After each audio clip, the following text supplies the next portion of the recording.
Hello. Hello. Welcome back. We're going to be working on a Minotaur today, continuing our work from last week. Um, we are adding to our beautiful Ebonhorn here some more clothing. We've started this casual outfit here. We've started the arm warmers, which I might go back and make a little bit bigger. But now, what I'd like to focus on is setting up the materials in Unity. So we'll go over that. And then we have one more article of clothing to make, which is this lumberjack style flannel. So actually, I have a question about that for the client.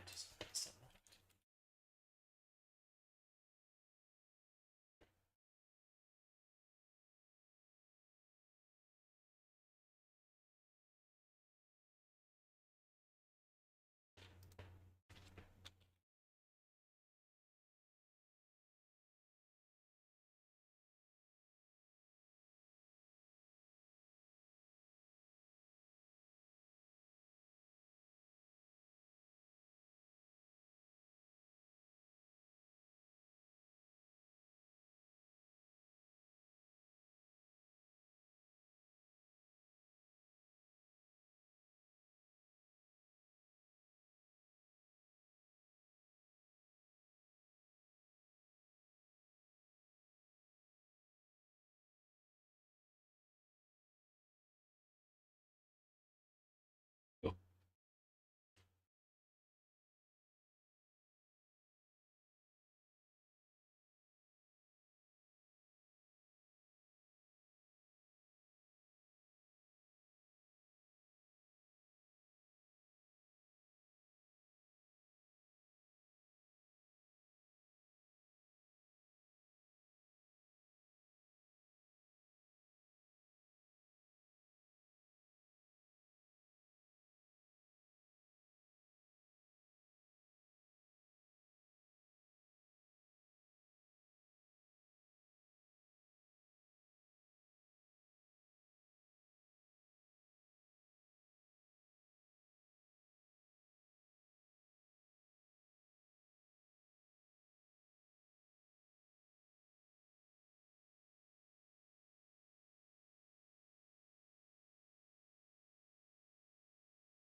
Fixing. All right. Man, Unity takes so long to load. I really should probably start just getting in the habit of like, rather than having a project with all my characters in there, just extracting them, putting them somewhere else, and just having a super minimal project. Actually, hmm,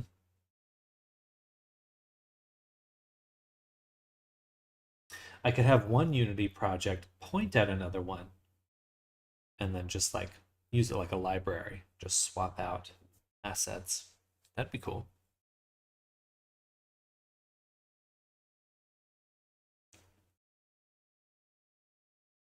It's not like a major benefit to that though. So I'll just have a directory of Unity packages.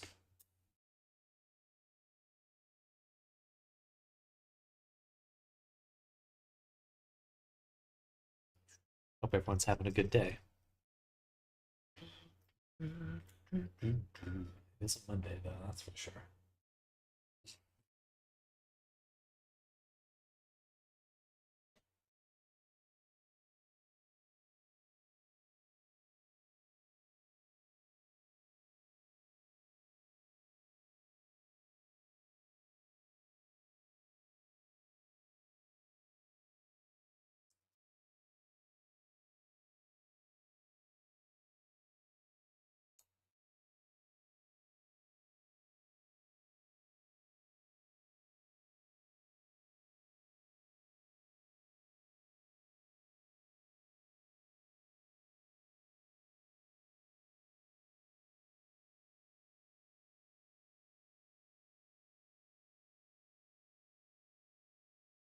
All right, so want to set up our new object that we just brought. Oh, goodness, that we just brought in, which is the casual outfit. We got to this point yesterday, Friday, but no further. So I want to go ahead and create my material in here, and this will be Evan. Bam.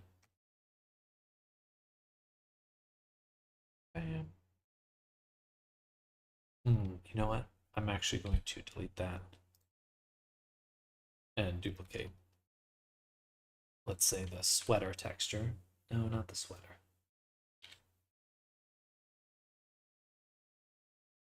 Just the warmers for now.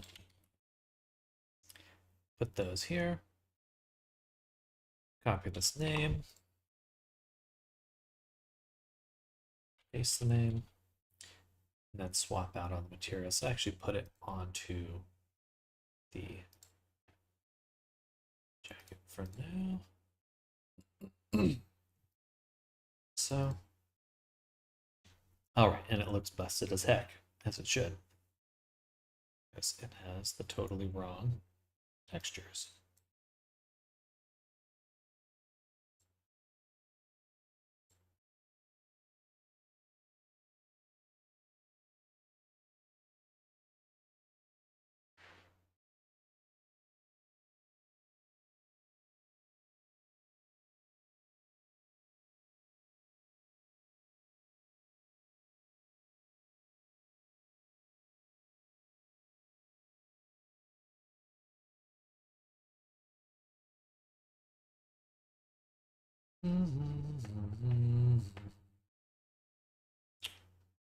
That's the ambient occlusion as well.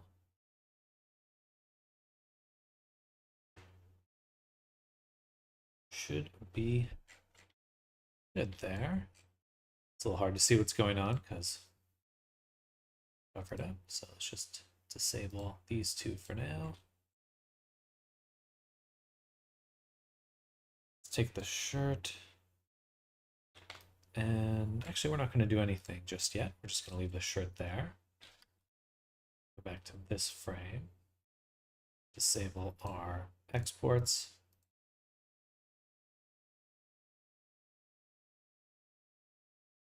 And for the hoodie, the shirt, do some stuff. Hoodie. We're just going to make the hoodie sit over this object.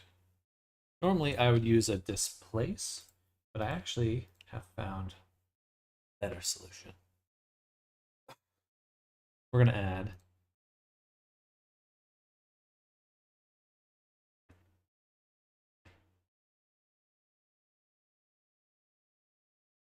it's always a little awkward working with the asset browser.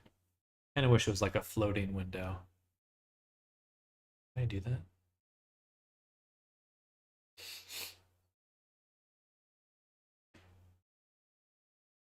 I guess I can.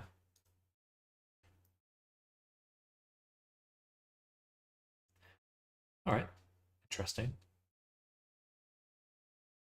Can I do that directly from the window? That'd be nice.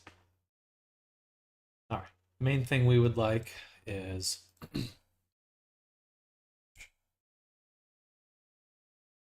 displace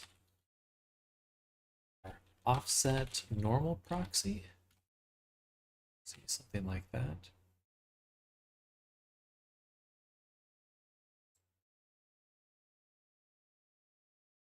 Yeah, offset selection via mesh proxy normals.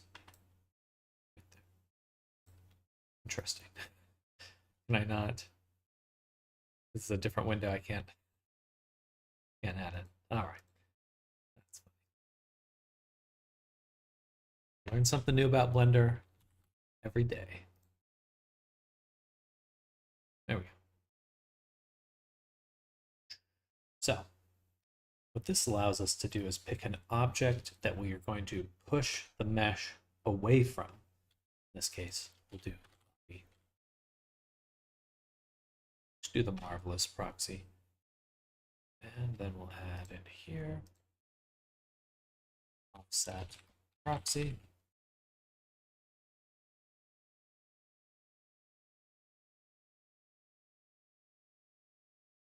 Boom. And we'll say, we'll leave it at 1. Okay. Now we can do weight paint. Select offset proxy. Go to the symmetry. And we'll turn down our strength a little. We're just going to paint it in. And what's nice about this is the issue with this place a lot of the times is simply that it distorts too much.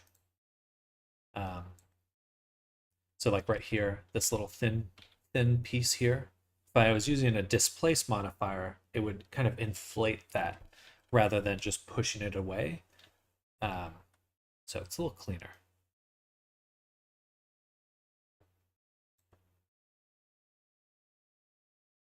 As long as I'm intersecting. Because if it intersects, then some issues. Also this, I suppose, in the crook of the arm, the normals go like almost opposing directions. Well, for clothing, it's a kind of especially nice, because it kind of looks like it's hugging the body a bit better.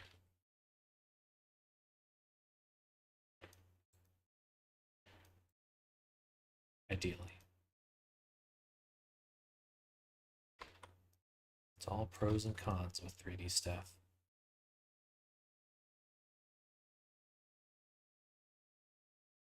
Boom, boom, boom. All right.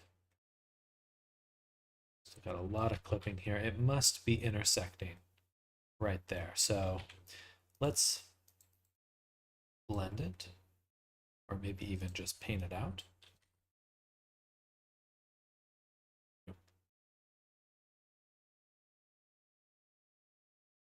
And we'll probably use some other method to fix that. Like, for example,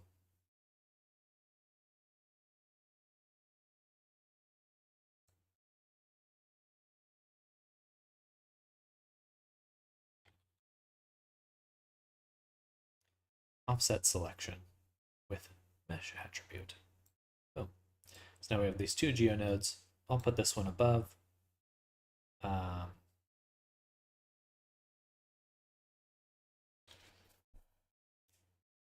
It's not what I was expecting, so maybe this one. Yay. Okay, that's it. Hello, Arctic. Good morning. This way we can make one more group, which we'll call offset back.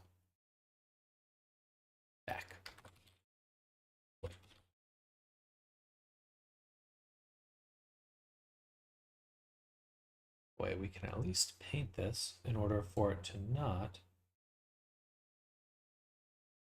intersect body here. I suppose the normal also might point it up dramatically, so we'll just start with this. Maybe even bring the shirt in. How's your day going, Arctic? Happy Monday.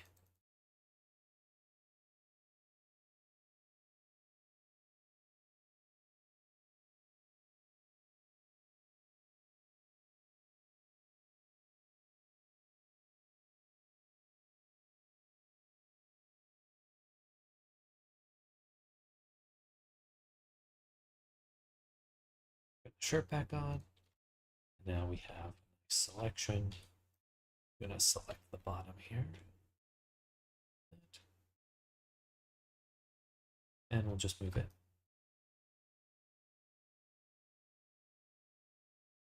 Right. R set.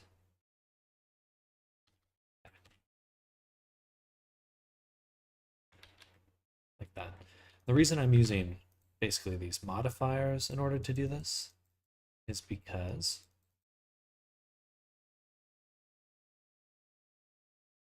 I want to.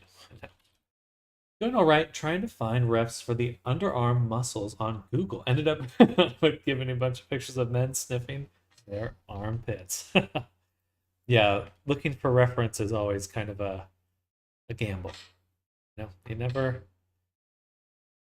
know if what you're going to find is helpful or, you unearth some odd content. Sent me scouring my bookmarks for an obscure Japanese muscle ref site, so got decent refs now. Good.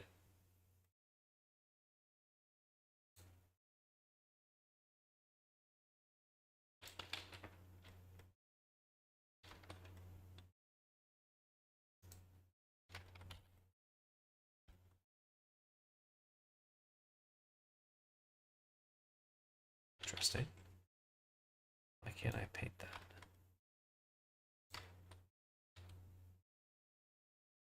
Interesting. Let me paint that, please. Why don't I just do... A little hard to select things sometimes. Go here. Turn on face mask. And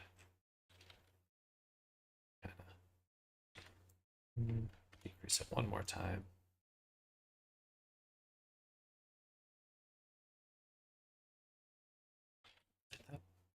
Is it not getting masked? I guess not. It's affecting the whole thing still. And I have a face mask on. So is this some sort of brush setting? Mirror, fall off. I don't think anything. Okay, there we go. I am selecting things in vertice mode. Maybe I had to select faces.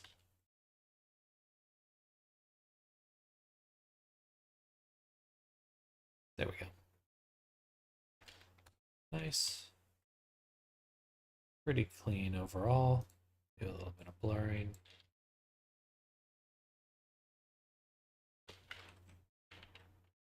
Okay. So that should prevent the shirt clip. Most of it.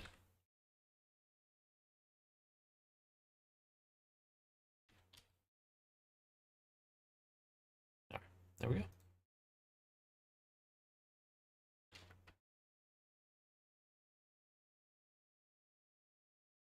That's a bit too strong.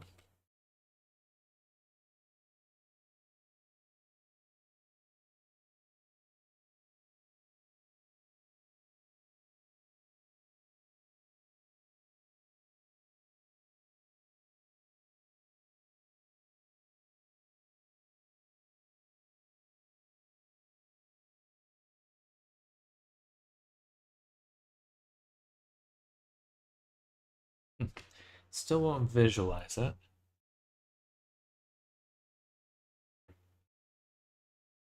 Is there much intersection happening here? Just barely.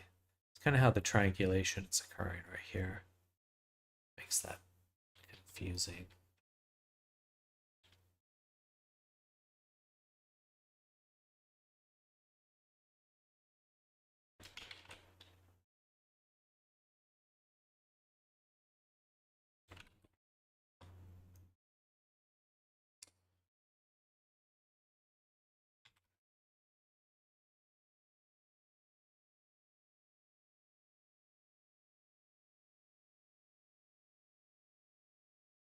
Strong.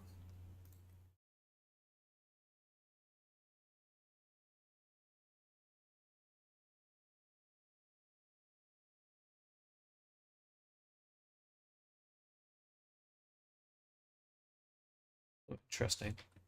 Is that a back face? Yes, it is. So we do actually kind of want to triangulate this a little.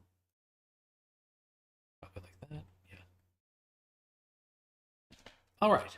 Not too shabby. Oh, we got a little clip here still.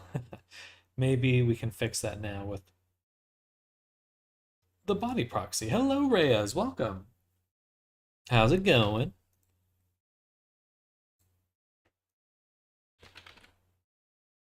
It's a little too strong.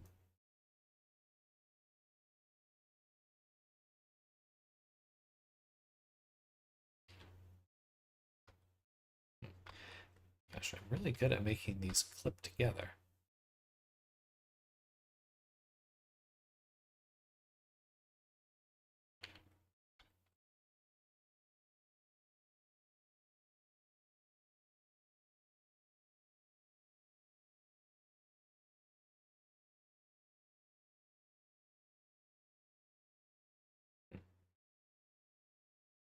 Good. Well, that's good to hear. Happy Monday, if there is such a thing. Feeling like Garfield over here.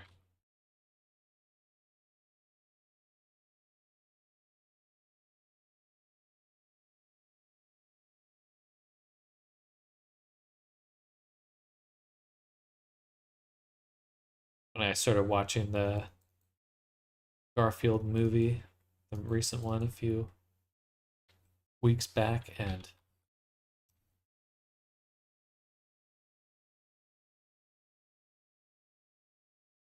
it was pretty hard to watch. It was just a lot of pizza jokes. And I don't mind food jokes, but I didn't expect the whole thing to be food jokes, but maybe I should have. Just underestimated how apparently hungry Garfield is.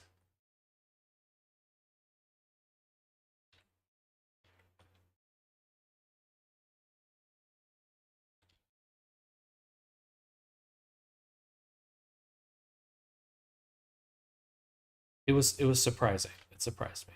I just didn't know. For some reason I thought there was more to Garfield than just food jokes, but how's you? Hello, Risa. Welcome. Hope you're having a nice day. Same to you. Same to you. I am having a good start so far.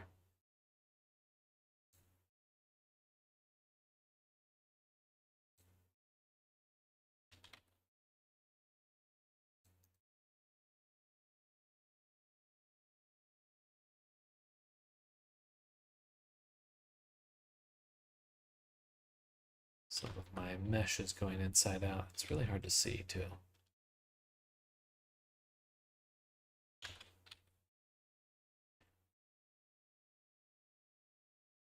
Is that what it's supposed to do? It's because of the collarbone. I wonder if I can smooth this a bit more. Let's save here. Let's go back to geometry nodes. Guess who's been learning Substance 3D Designer recently? Yeah, that's exciting. Very cool. Are you enjoying it? Which one is my proxy one?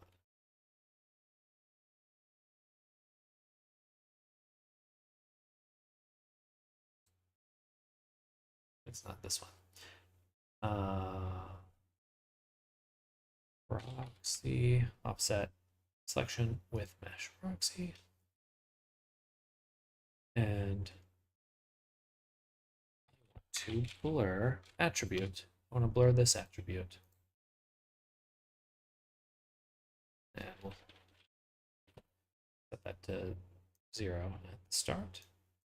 We'll put it in our input. All this blur iterations. Okay.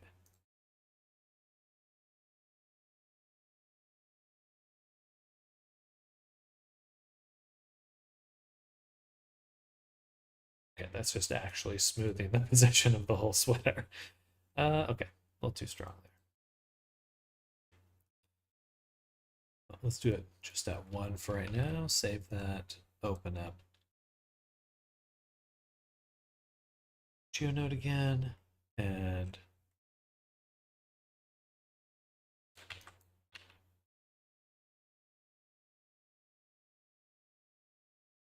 it is already getting scaled.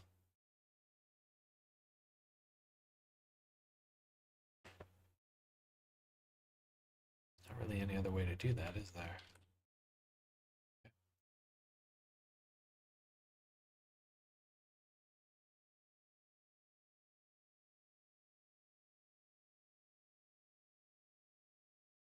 You know, that actually, that does look pretty good. Okay, we'll do that. Perfect. All right. Still give him a little bit of intersection here.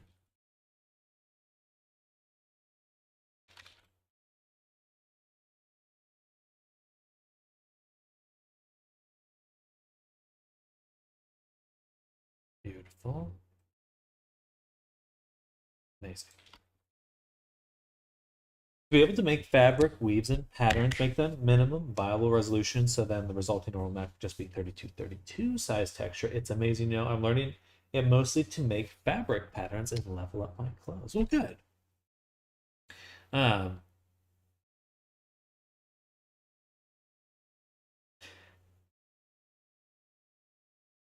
it is interesting because, like, in Substance Painter, I think the original Substance Painter workflow must have been like a shader workflow because it works quite well when you're, it's like the same mindset to approach going, oh, okay, I'm going to put like a little fabric detail on this part of my mesh.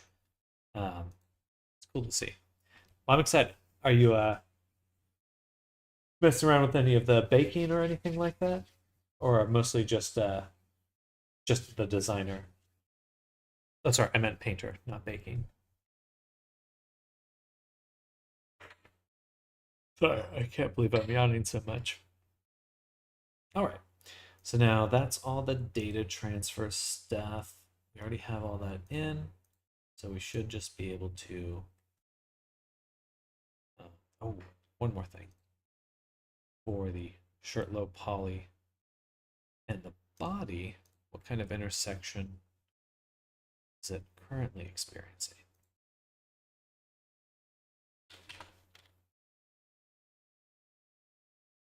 Let's do this real quick. I'll have to remove that parenting in a little bit. Overall, that's quite good though. Do a little bit of displace.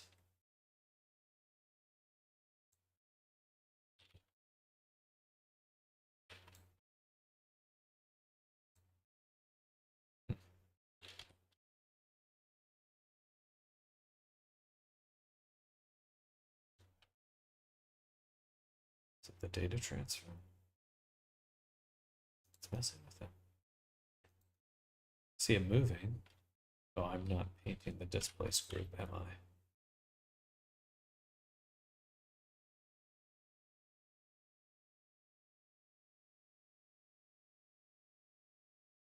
Nope. That was the nostril group. And so we'll leave that one alone. Go back up to displace. Good to go.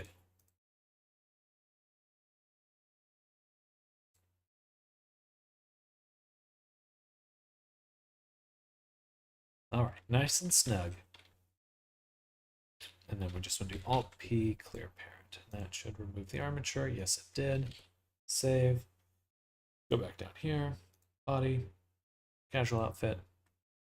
We're just going to rebuild shirt. Boom. Sweater, which should look quite a bit bigger. Yeah. Boom. Right. A little bit of clipping, but that's okay. We're going to use a UV discard at the end of the day. Anyway. Oh. Look at what I sent you. All right, let's take a look. Oops. Boo, boo, boo, boo, boo. Oh. Oh, wow. Very cool. Very, very cool. Before and after. Ah, I see. Little micro details. Very, very cool.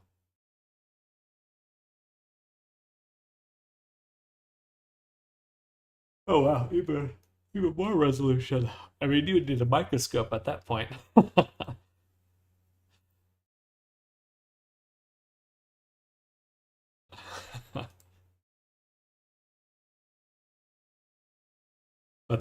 But that is cool.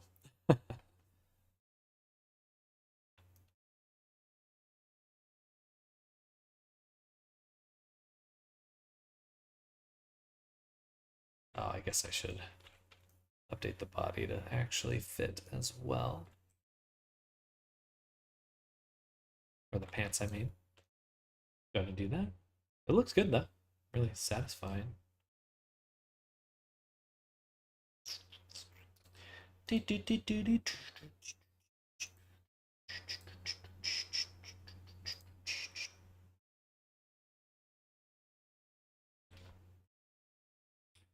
And we'll turn on this body, I suppose. Cannot tell if they're clipping.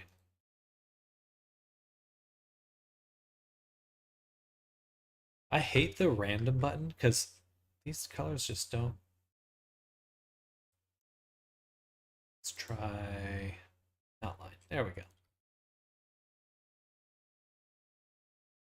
All right, so we're gonna do. Oh, we already fixed it. Good.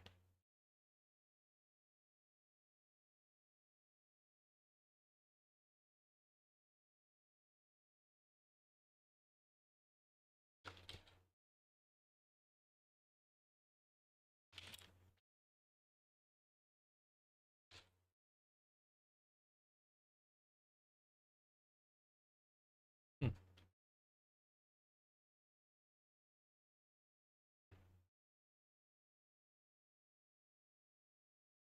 Is it breaking?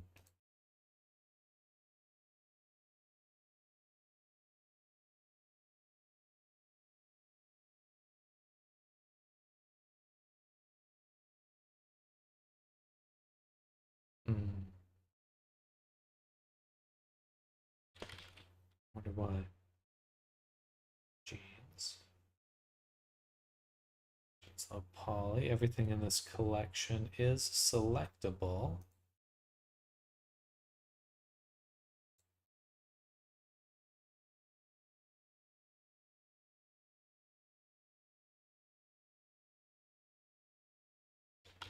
Hmm. It worked that time. Why was it not loading? That seems like a bug. Oh, I think your stream is dying. The time counter just reset. Interesting. Well, it is a pretty slow stream either way. Have your commission's been going to reset?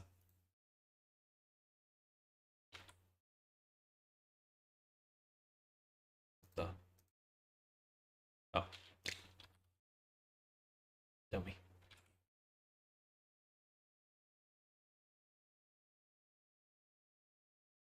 It's got a Winnie the Pooh going on.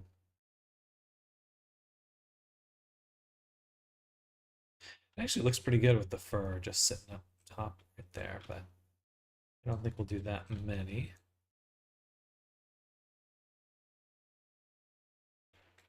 A little bit of clip right there. Would be nice to get the sweater a little bit further out.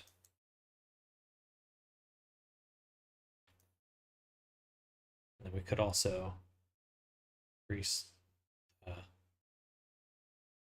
cuff on the sweater so we can get the fur poking out. Same with down here. Actually, that already looks pretty decent. Except for the stretching right here. That's a little odd. It's kind of thick.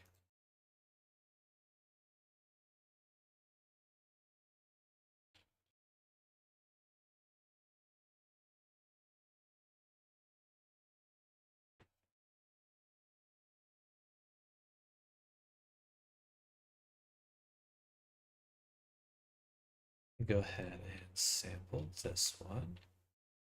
Say displace is here, so I'm going to copy this value. Then we'll select this loop, combine, assign this value.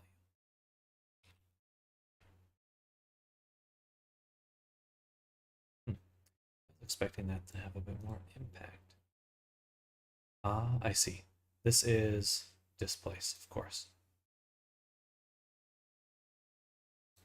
So any more displacing is just going to keep moving it. Just remove it for now. Let's see what that looks like.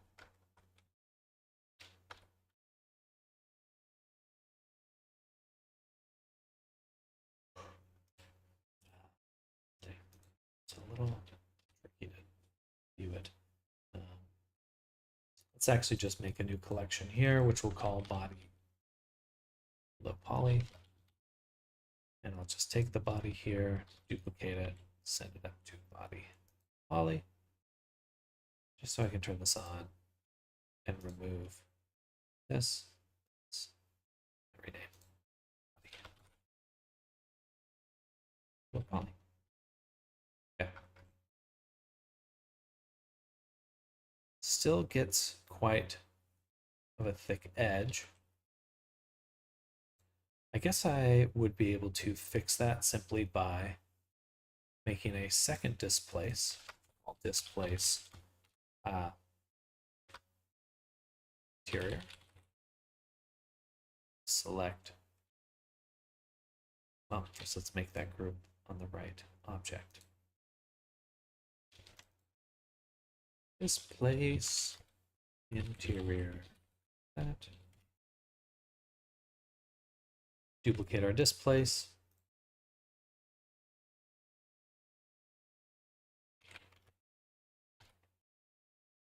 Select the boundary loop.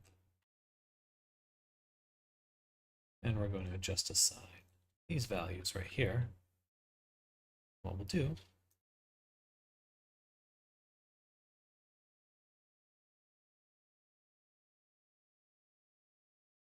is just push them the other way, like that.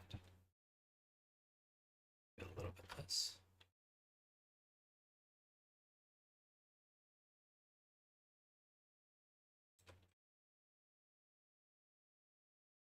Okay, see how that works?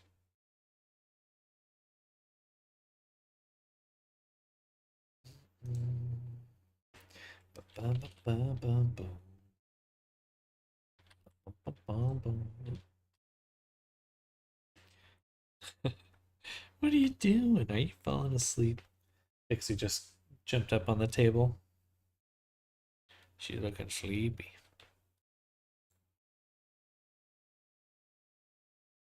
Much better.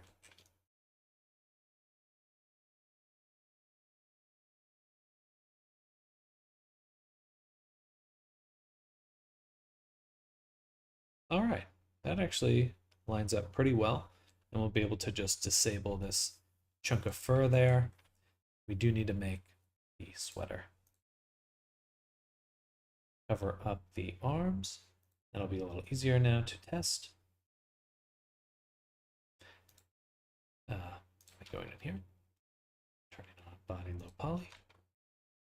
Going to, I guess we'll use the mesh proxy normals. That should give us good results.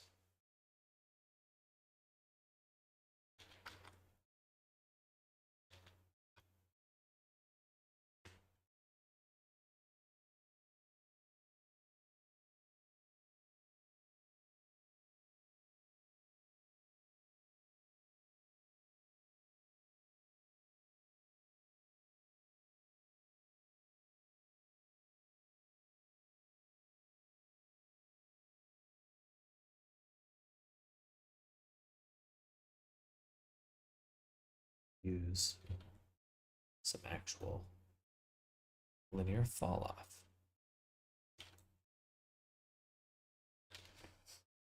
Okay. What are you doing? Oh, she's sleepy.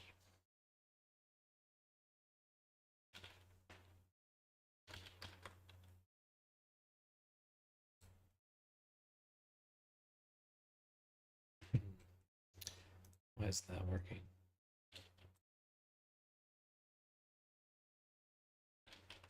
It's way too strong. Still way too strong. That's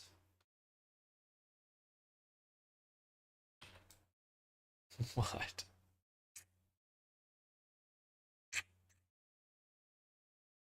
poor baby.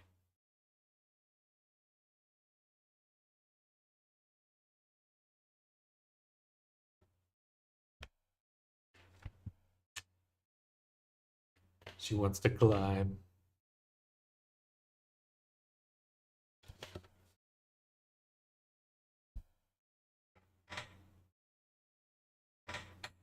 Yeah.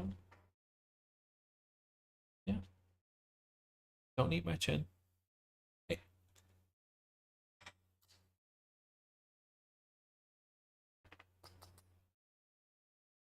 Hey, just stay up there.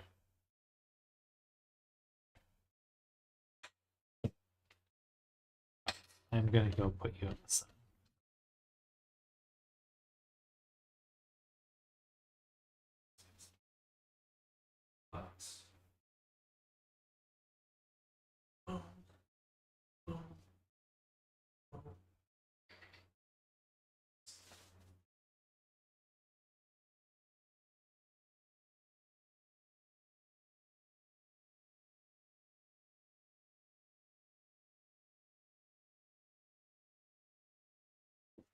Put it, put her in the box.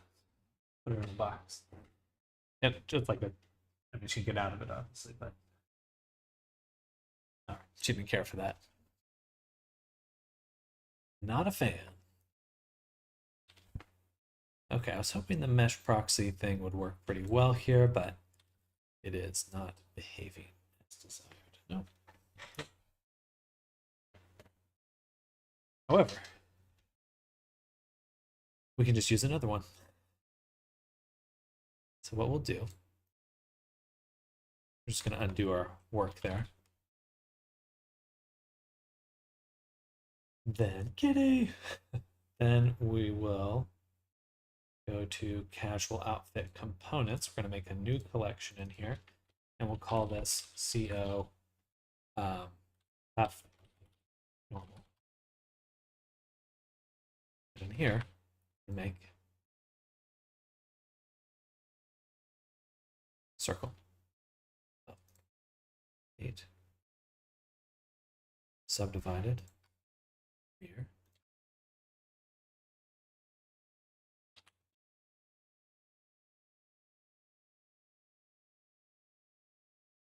Just make a small tube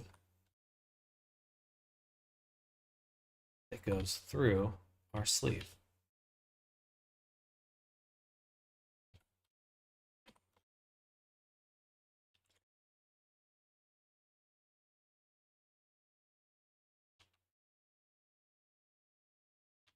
Even something like that is probably totally fine. Let's just smooth it. And then also increase the subdivision. Say it to 3. Okay.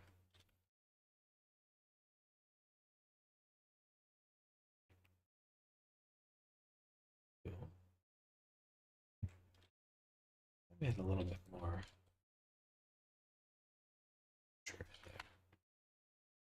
There.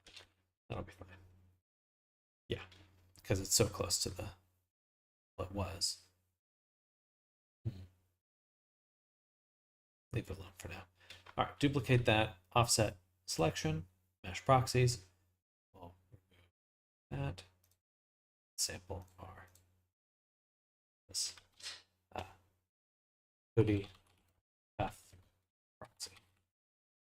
Why am I working on a skeleton now? I'm using some geometry nodes to displace this in a way I'd like to. Come back and see the avatar becomes a stick/skeleton. And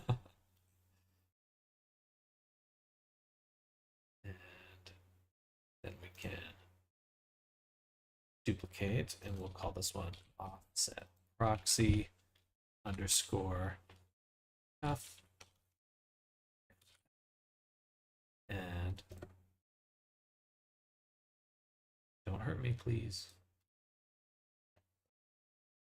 To chew on my beard.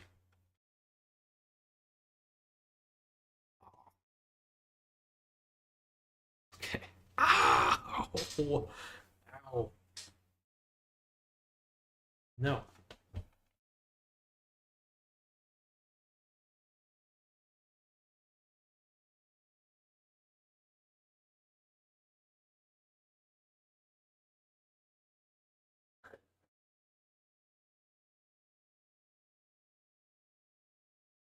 Getting attacked there. Cool. So now we can paint this influence here. Something like that. Go back to the modifier. And we'll just bring that down. Decent amount. Let's turn back on the body. The reason I'm doing it this way is so that I have a... No, Pixie, hey, you gotta give me a break.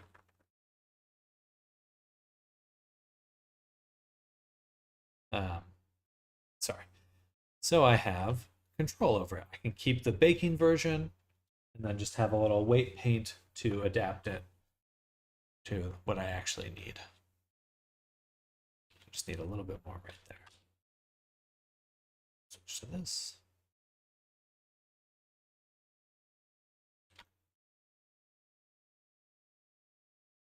I guess we'll go a little bit big and then actually scale it down so that way we're not maxing out our values.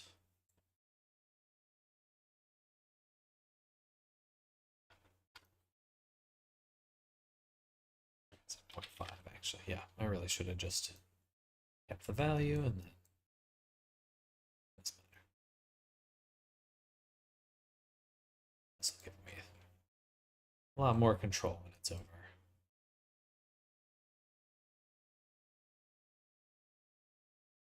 Smaller range. Okay. Switch it back to something like this.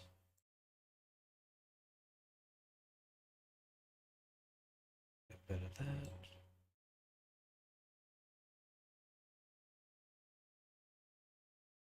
Well, actually.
All right.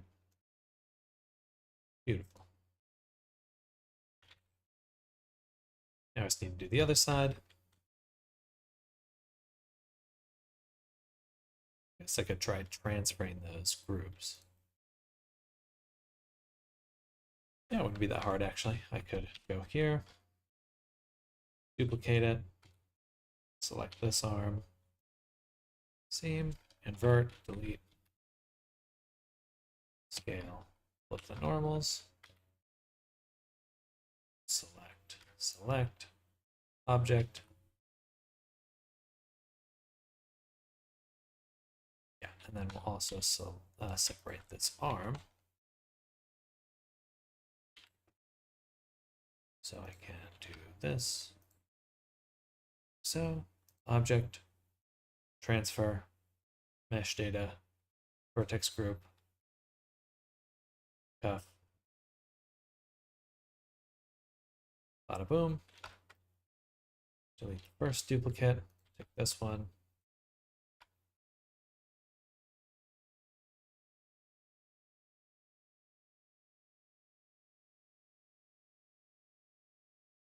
Still work, but it's a little bit messier than I would have liked.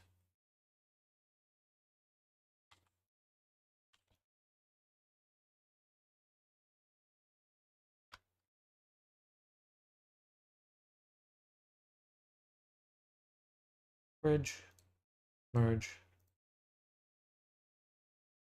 Beautiful. All right. That saved me some time having to repaint it.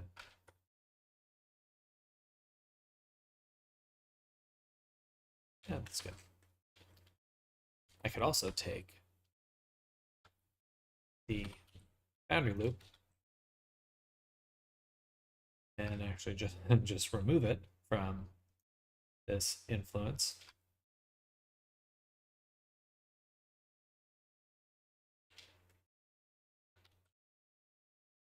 And yeah, I think I should. I wonder why it's moving these other ones. Why would it be getting interpolated?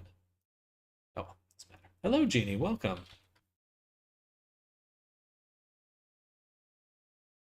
Cool. Sweater is looking good.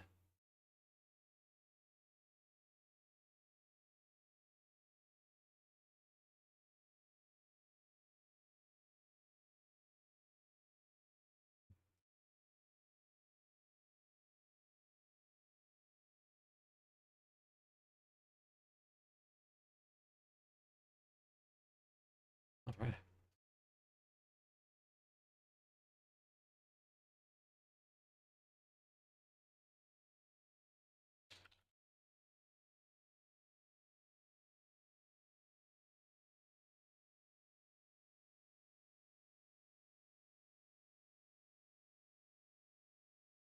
No.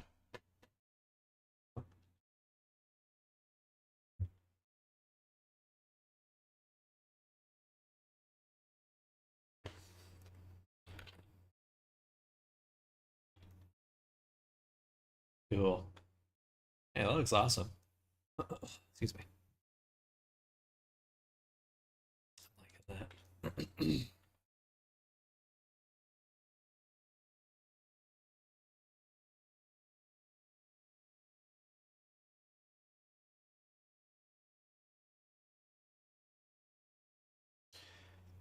A little crunchy in there. A little crunchy, so do a fix up there.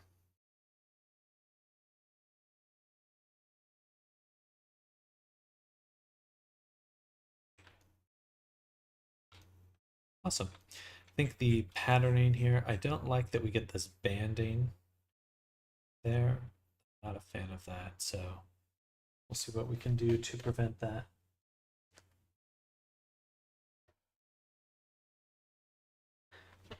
Pixie is just determined to get back up on my lap right now. Kind of annoying. Love you, Pixie, but I can't cradle you all day. It's funny. She wakes me up. She'll like cuddle with me. I'm talking about my cat, by the way. She'll like cuddle me to wake me up, and then she'll want me to hold her all day. Cats are spoiled. Spoiled little creatures.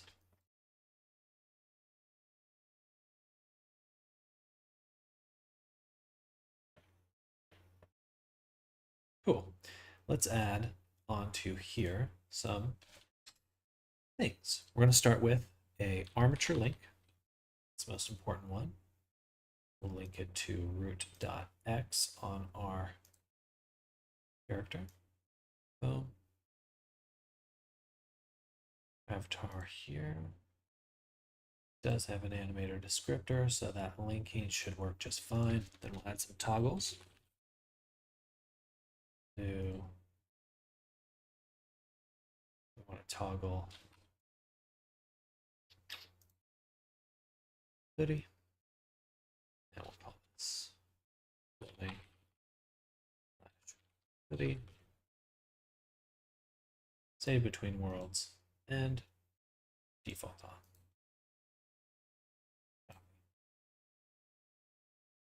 Paste component as new. And we just continue. Shirt should be default on, along with all the other items. Paste component as new. Excuse me. And jeans.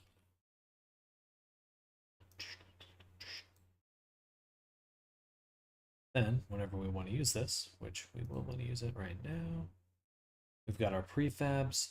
We're just going to drop I'm going to create a folder. We'll call PC. Another folder. We'll call West.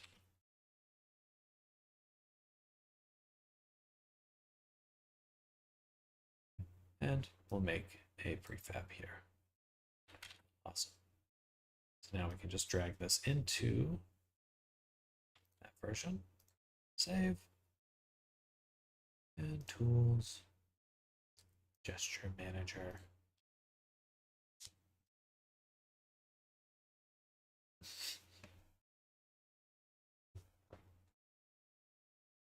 Take some pictures of.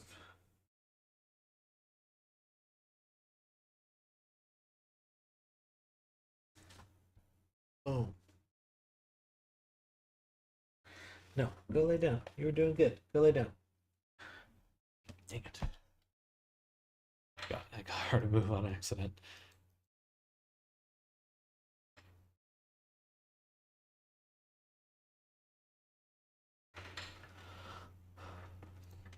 Actually, I'll switch to the other emulator.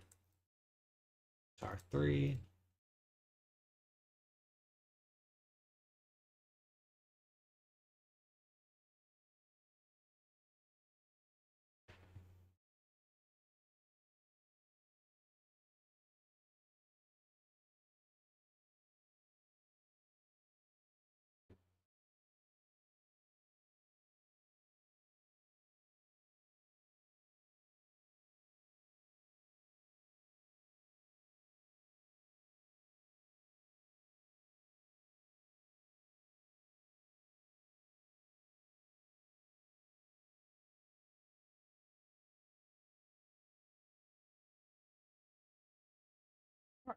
See him looking around. This looks cool.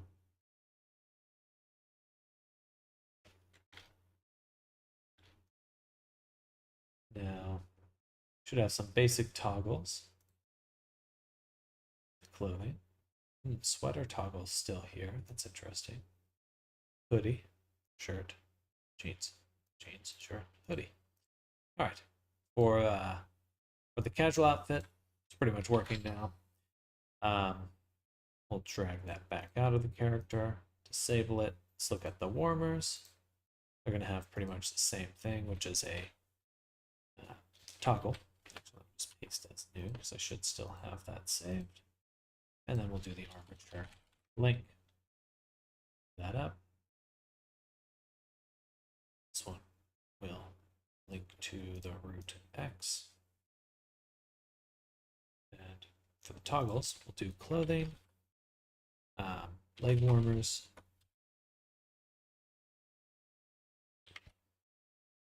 will be so copy, paste as new, and then arm warmers. I suppose I'd want the order to have the arms first, because top down or something, whatever. I feel like it makes more sense that way. Save. Okay.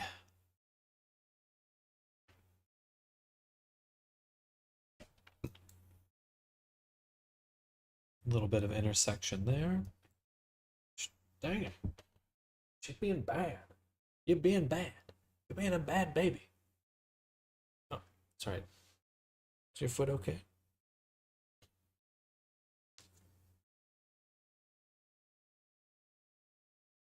Oh, thank you for the follower. So let's take a look. NK Kaushik Live. Thank you for the subscription. Welcome to the stream. This is my cat, Pixie. And I'm setting her down. She is upset about that. Oh, what the? Like, this one fingernail is gold. It must have gotten included with the nose mat cap. Put that on my to-do list.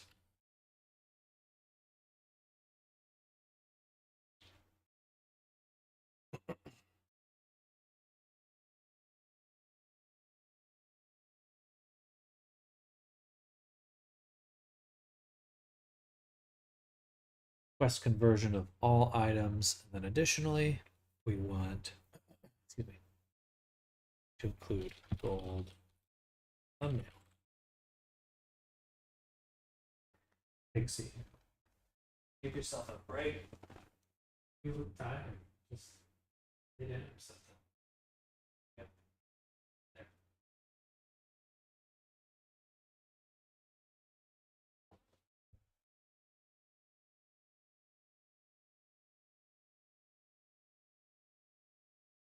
No. I see you. I can see you. Oh.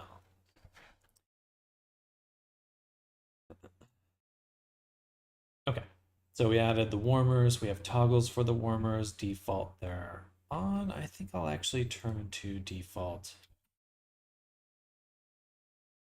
off.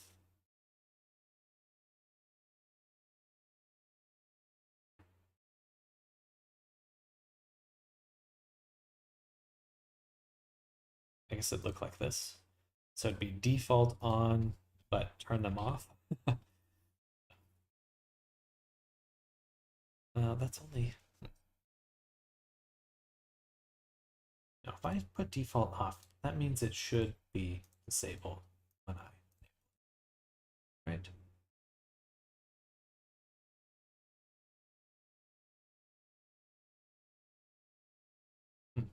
Interesting. I did not include them in the hierarchy, so they did not do anything.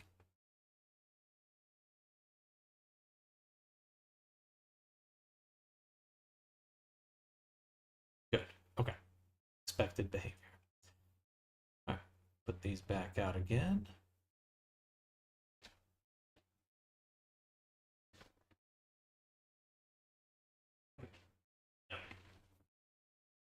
Just lay up there. Lay right there. Stay.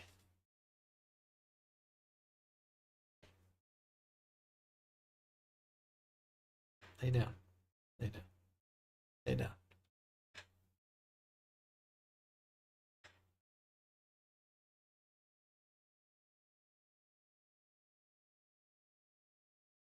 Stay.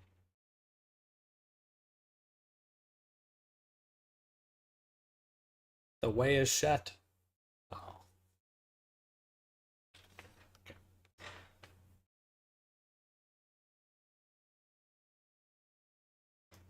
No.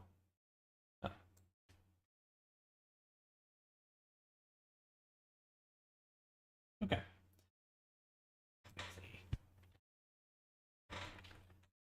Get that kitty booty out of here. So those are our casual outfits. We actually have one more set of clothes to include. Well, sort of. We have our sweater, which originally was a completely separate object. I suppose in the future, I actually would want all the clothes to be completely modular.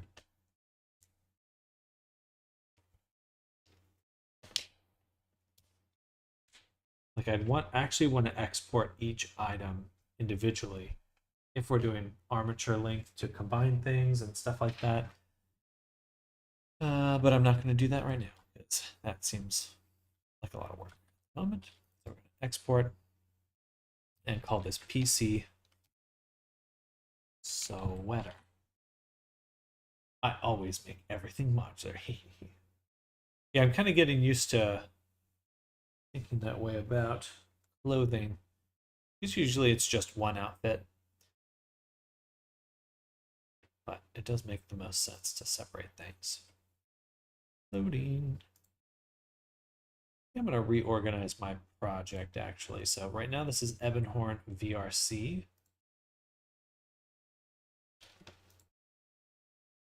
I think I'm going to make a folder for Ebon VRC quest. I'll just say quest. And we'll actually move the quest version here. I'll move the quest upload over there. Because it's gonna get full really quick. So move this there. Oops. There. Take all these. Boom. That'd be a little bit simpler. We'll probably derive some stuff for the quest from this main folder, but overall I'd still want the quest in its own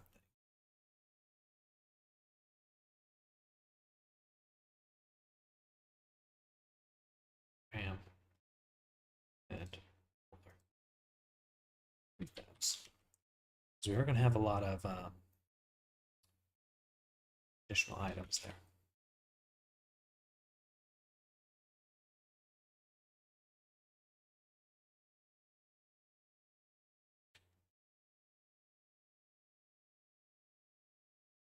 Oh, sorry. I didn't mean to. It's just that I'm used to making products, so naturally I want to separate everything, give my client the possibility of to choose how they want their avatar. They want to remove something, it's as easy as deleting the prefab element, in this case, the outfits prefab. That's me like your clients have a decent amount more insight into Unity than most.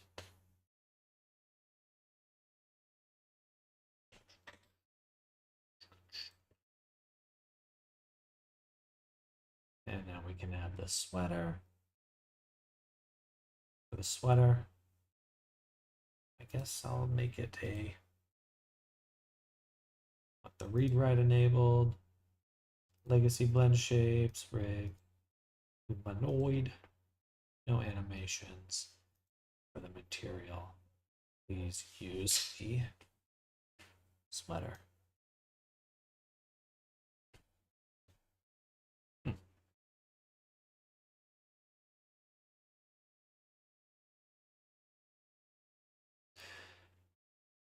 It must be the UV discards. I was disabling it purely through UV discards. There's no reason to do that. In fact, that's not as efficient. I would just want to use mature link.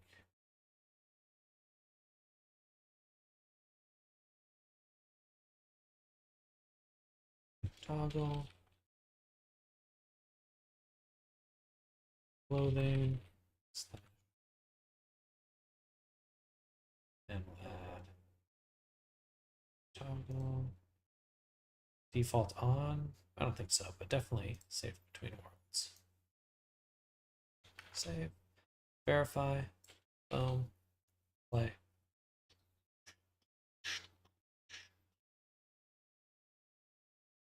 They want to remove something, it's just easy. It's just deleting the prefab from it. In this case, the output's prefab.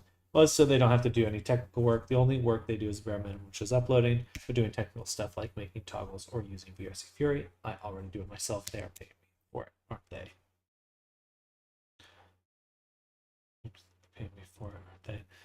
I suppose. I mean, it's not only a better option for clients, but it's a pretty natural way to work just because it's more efficient. Do, do, do, do, do, do, do, do.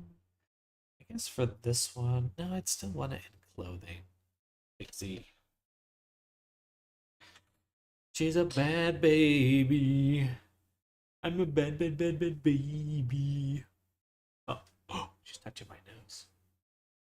I'm gonna take my leave now. See you soon. Sounds good, Arisa. Bye. Bye.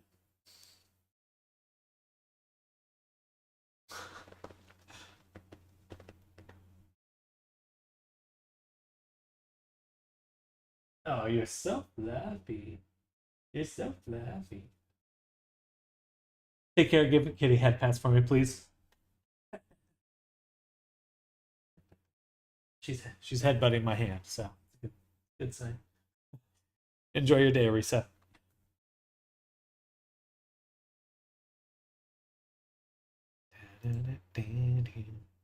No. Just go lay down. It's so funny. It's clear that she is like just wanting to go to sleep. It's like, I can't hold you. I got stuff to do. Please. All right, there's some sort of sweater toggle that's already on the character. Where is that? Is that in the animator or is this in the playable layers? Ah, let's look at that FX layer. Gotcha. So all my expressions are in there. Hmm.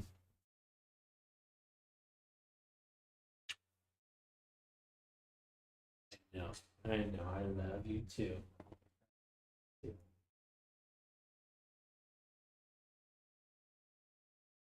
No, go lay down.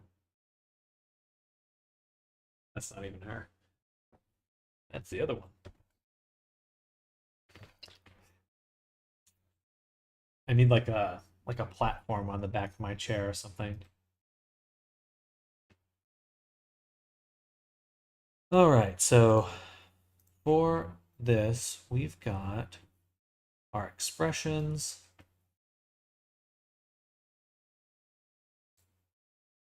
Just one expression. A blend tree with the rest of our expressions. Um, okay. I don't want to mess with those too much because that is kind of our base of our character and that's already working. Um, so what we're going to do instead is no, go.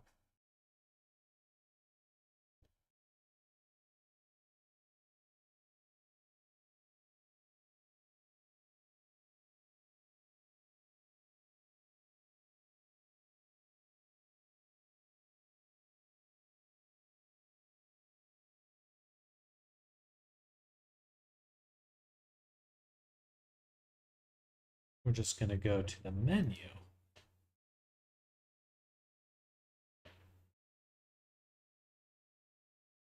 and remove the toggle there. All right, save.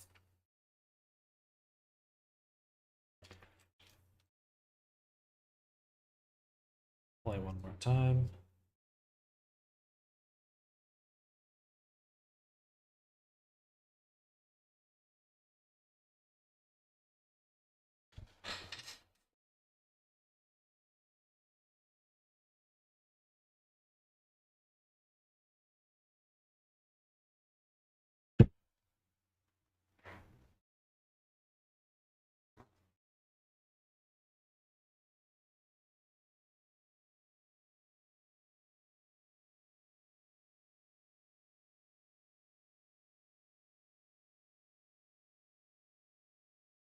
Cool.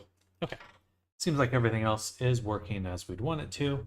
Now we can drop in the sweater, casual outfit, and the warmers. There's one more object I want to create. Excuse me.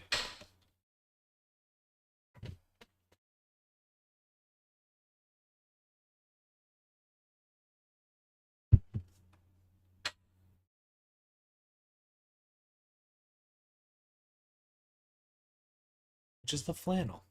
So let's hop into Marvelous Designer. Do some flanneling. Flanneling? Yeah, flanneling.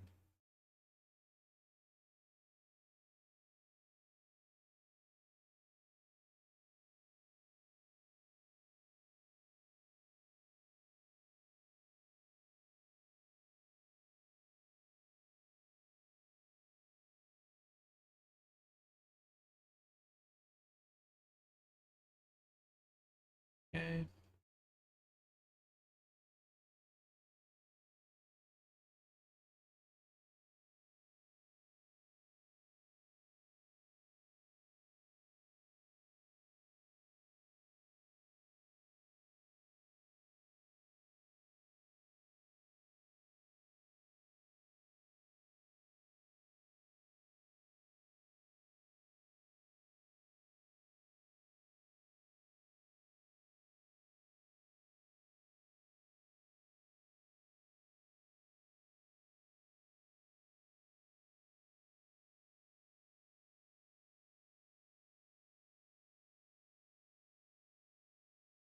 Put in the proxy.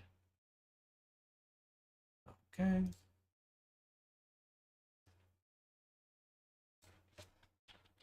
Flannel.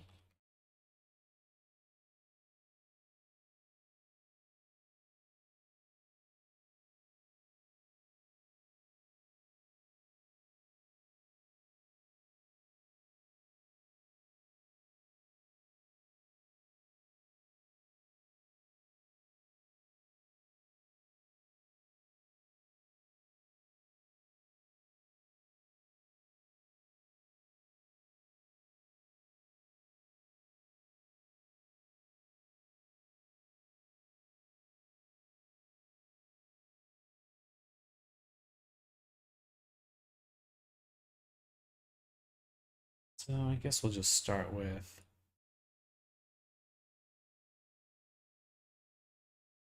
this one, the hoodie. Not as nice as I'd like it to be. I don't have any other garments. Flannel. It's not-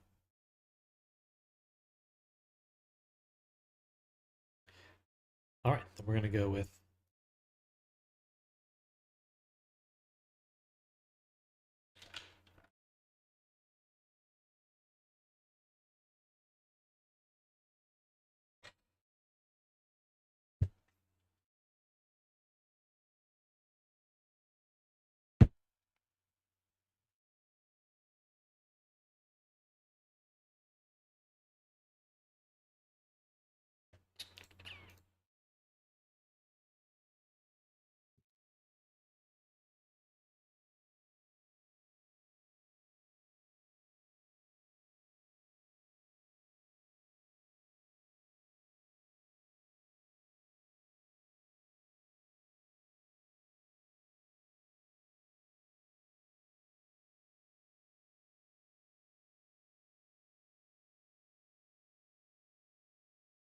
okie doke. Take these. I'm gonna delete those. We can delete the little cuffs. This.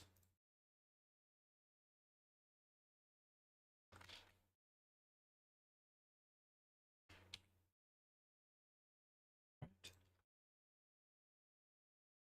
Go up here.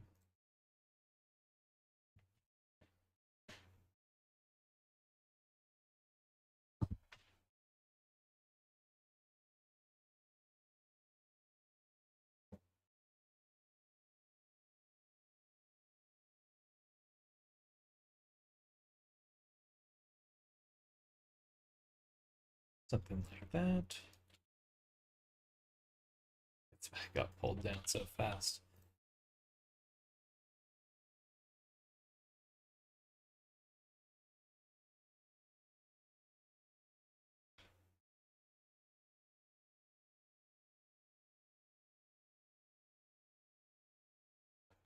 I really should just make it bigger before I do anything else.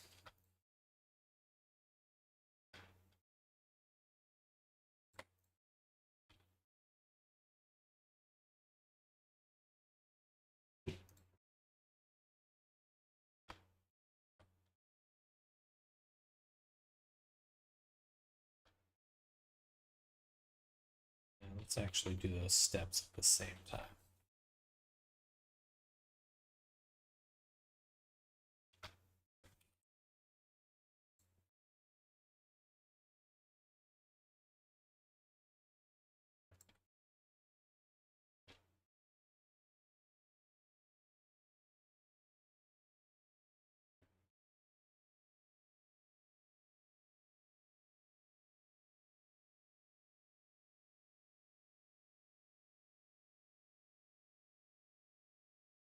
Okay.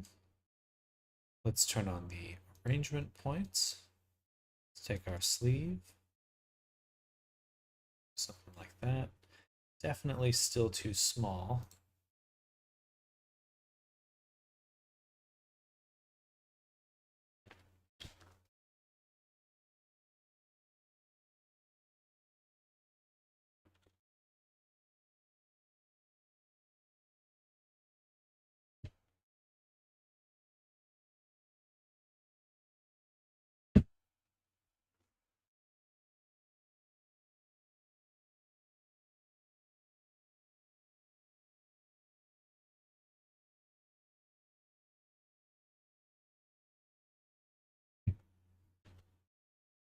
Ooh, nice. Think almost. Then the fault here is actually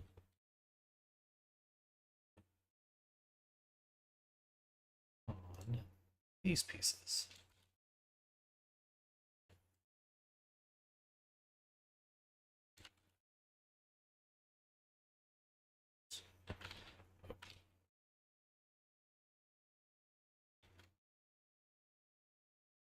Bang. All right, much better.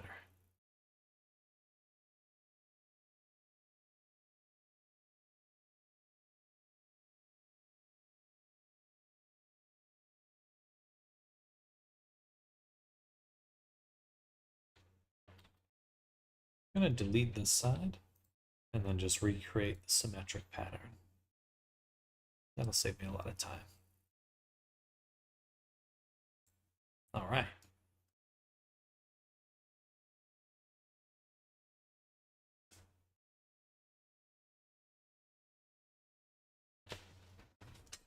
Pixie, stop.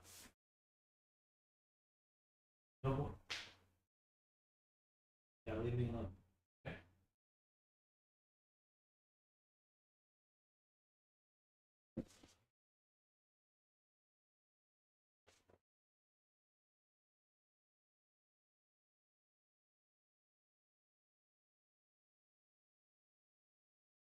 Just looking at some flannel images on the side.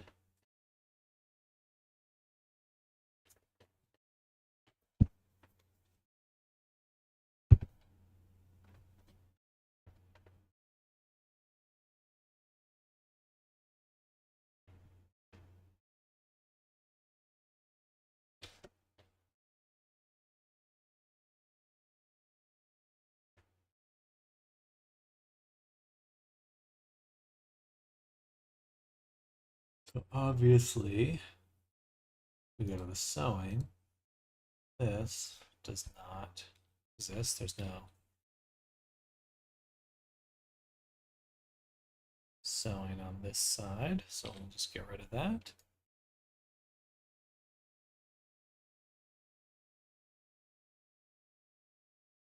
That should open it up.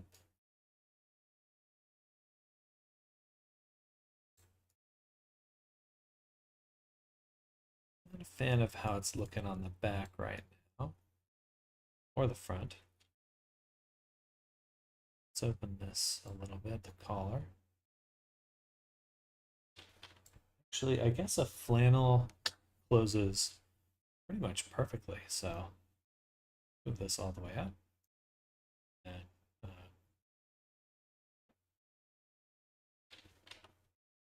not delete that line. It will delete curve points here.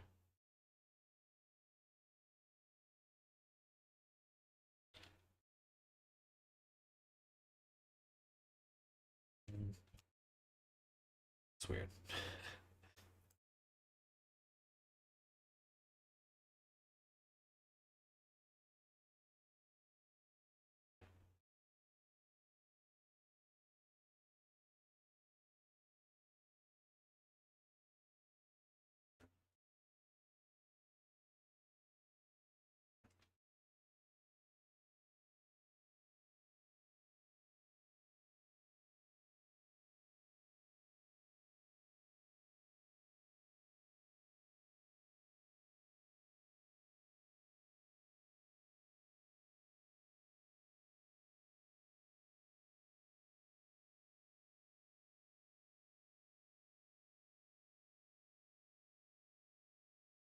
Question for Evan Horn. Sleeves rolled up a bit.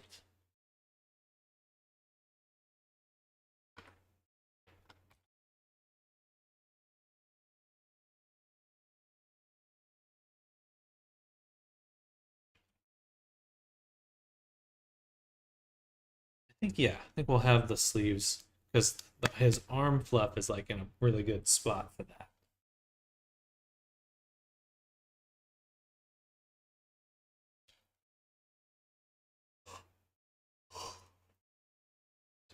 Let's make these sleeves a little bit bigger.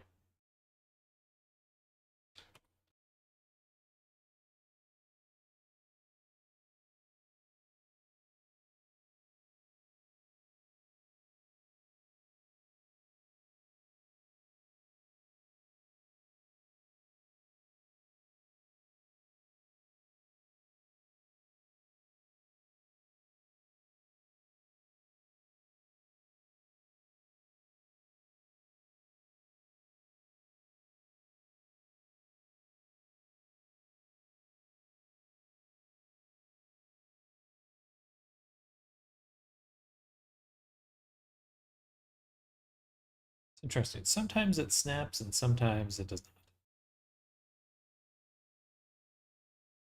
not. No, enough.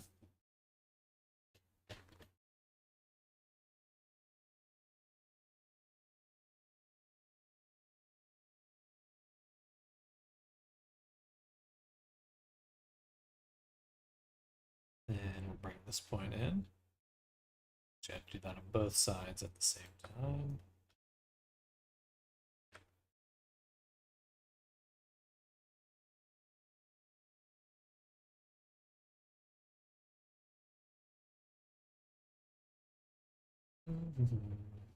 I guess flannels do oftentimes come down on the front, like got a little.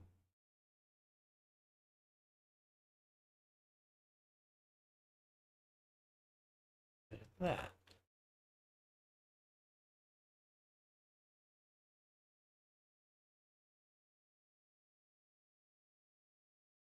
Doesn't really. With the tail, that's a little harder to come across.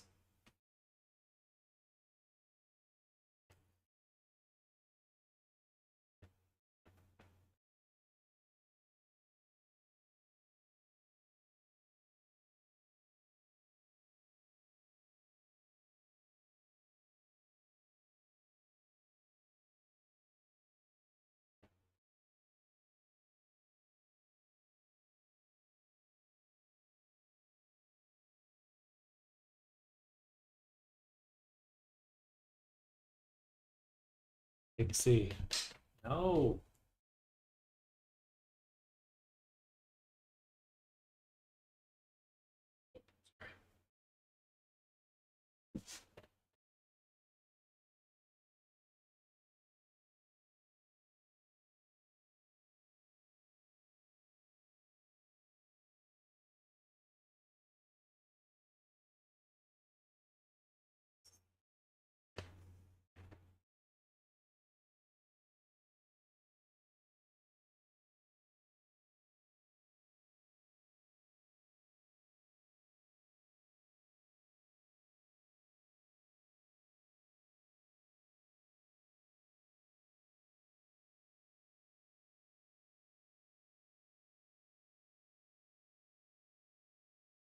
All right.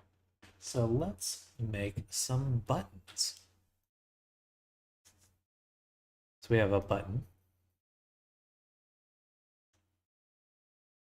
And how many do we have? We've got 6. 1, 2. Let's actually just do start there, there, then middle, middle, middle. Not quite.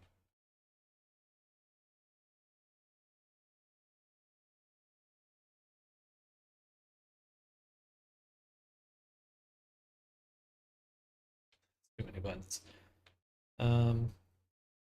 Should I get space these differently? That'll work. All right, give me a buttonhole.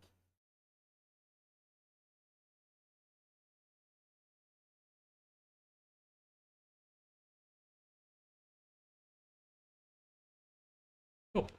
Then I should be able to fasten.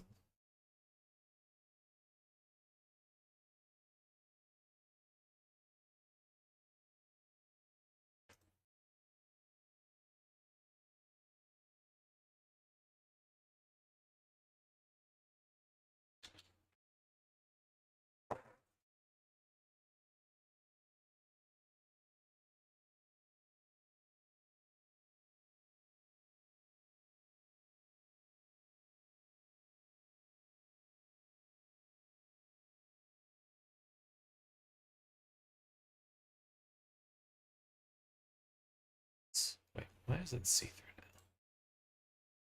This one needs to be pulled up a little bit.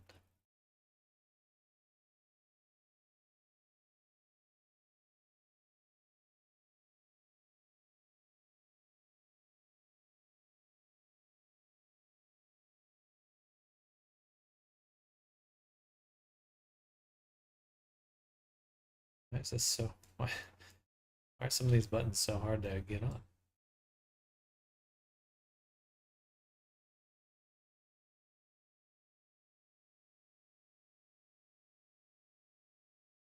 All right. Maybe I don't want to fasten this top one. So can I... Okay, just clicking it did it.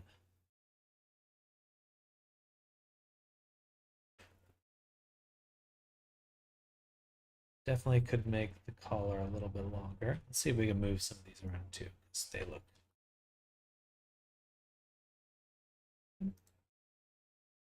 It's actually really annoying to me that I can't adjust them there.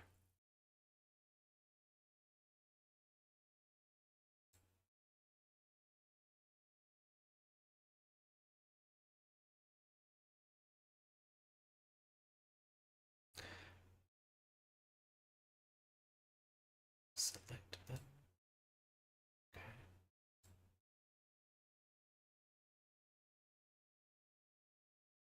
Did I just make two? I did just make two. To move it, please.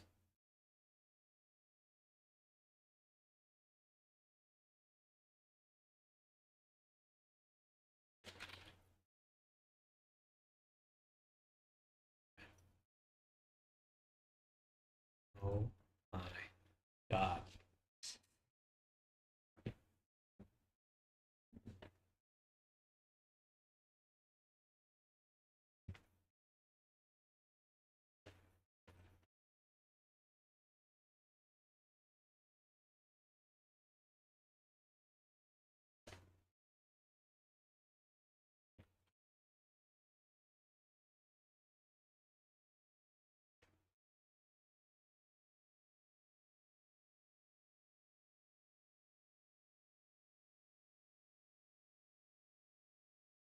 All right.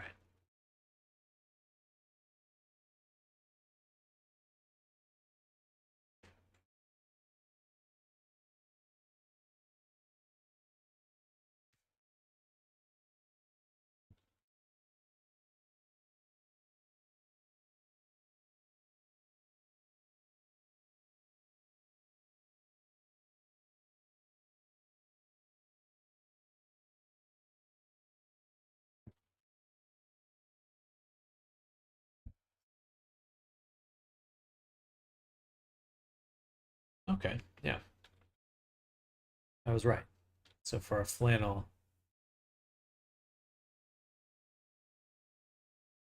there really is a decent amount of drop down on the front, and then it kind of curves out this way, then back this way.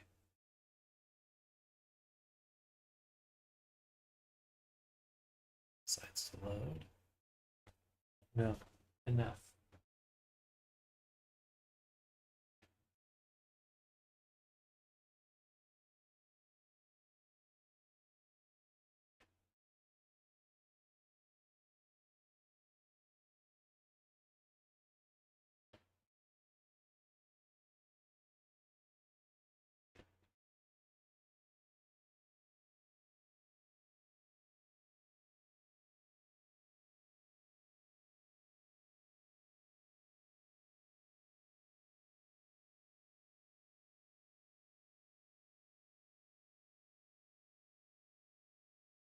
Fix A.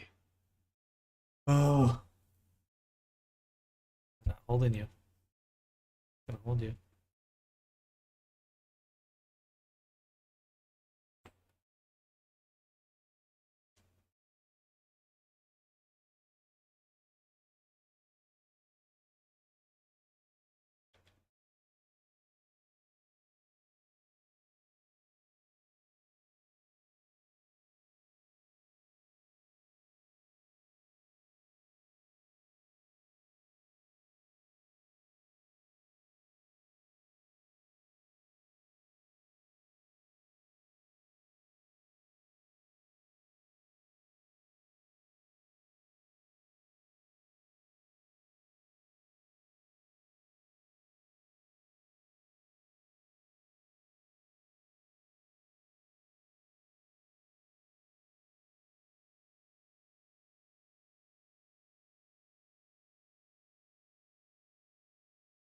Mm-hmm.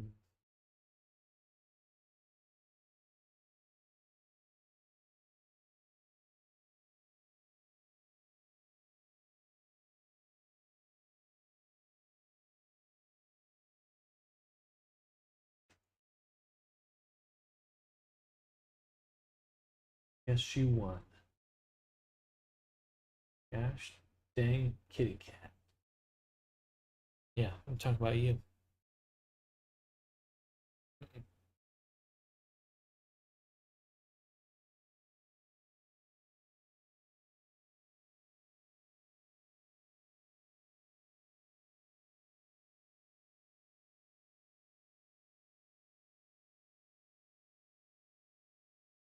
She's about to fall asleep.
You're not begging me to hold you the whole time. I don't mind.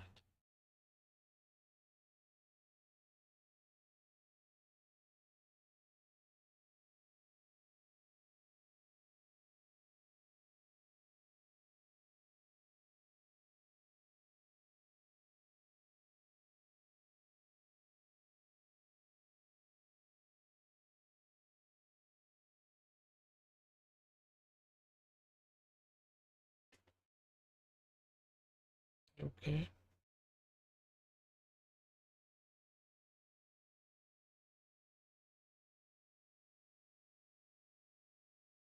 Get her foot.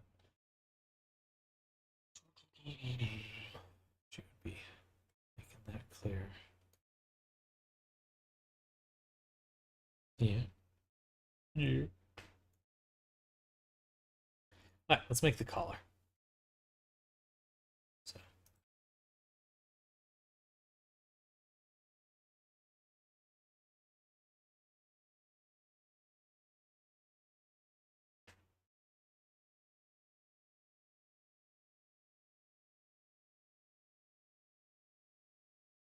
just be able to do this. Turn it around. Move it up, over. We're going to use the sewing. Boom.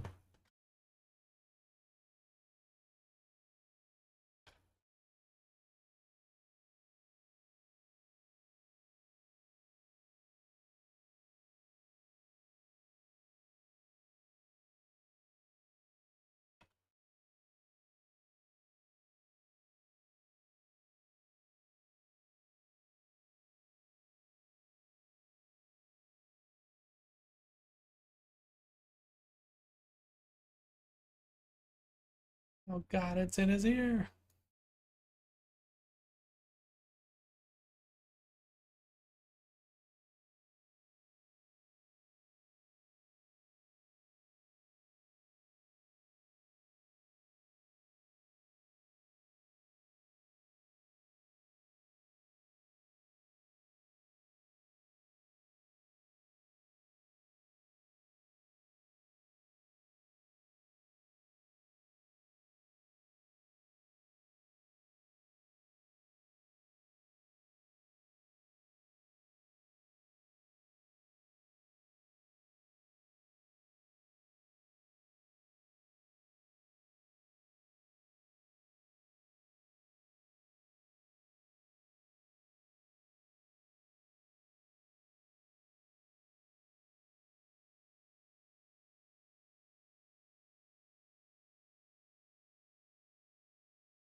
I think it should be a bit longer. Like most flannels kind of go down to the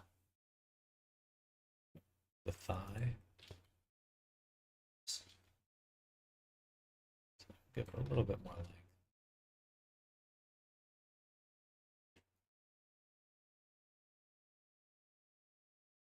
That is the tough part, as it just sits on top of the tail.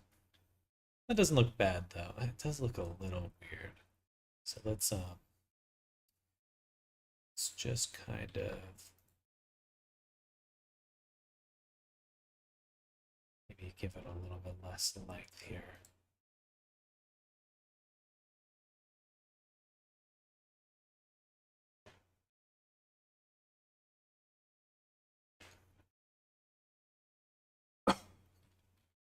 I'm just gonna bring this in too.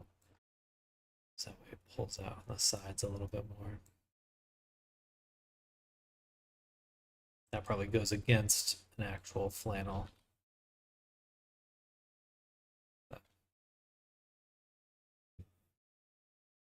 But whatever. And then a lot of flannels too on the sides, they do go down quite straight. So how to recover that? Because we have lost that a little bit because he's just so wide.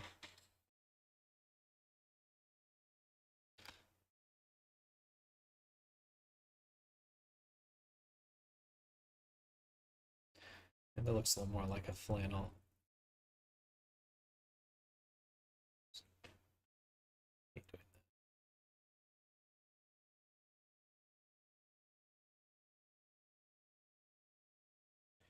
Okay.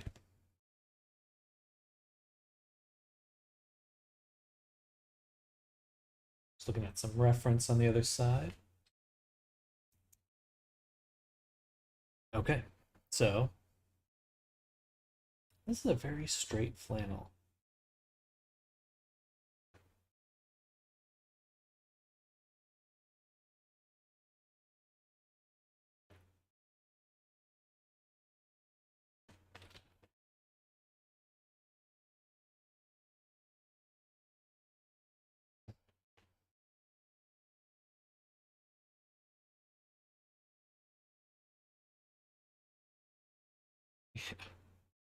What? You just need some loving today.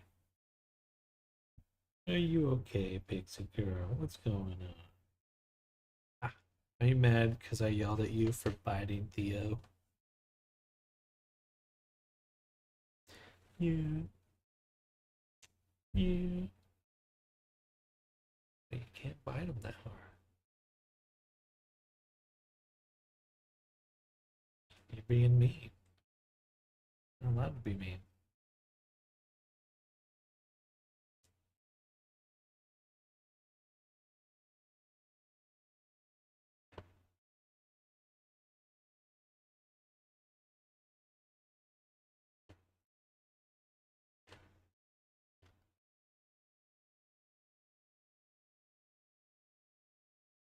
Oh,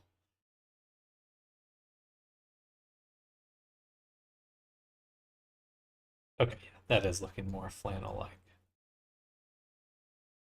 Good, because that means I can just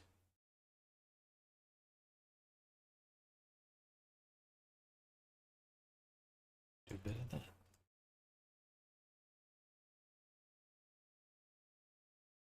Maybe even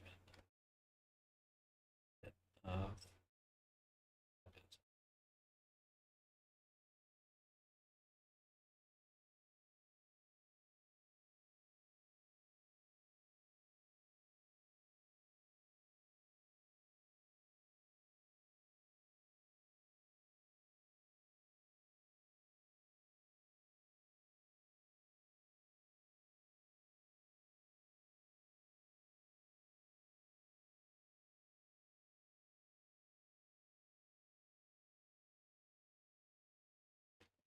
right.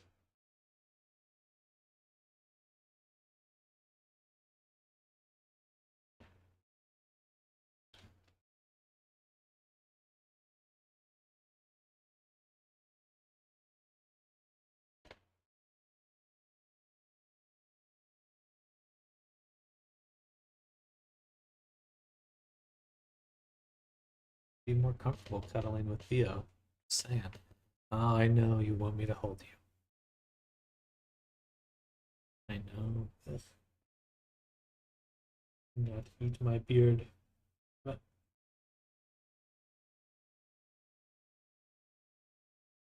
hey. Here. There.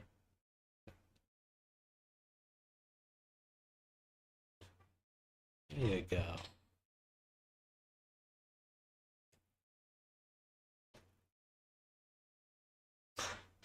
She's still intent on eating my beard. Pixie, just lay down, please.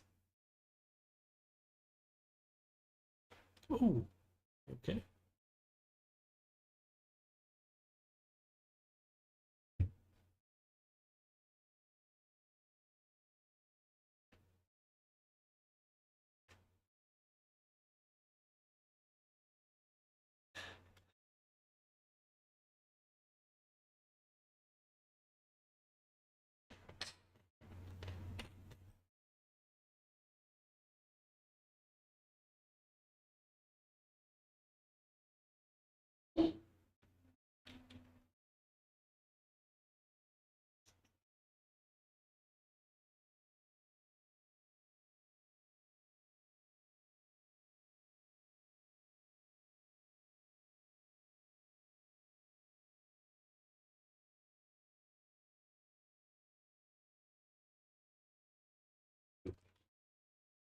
Goofy.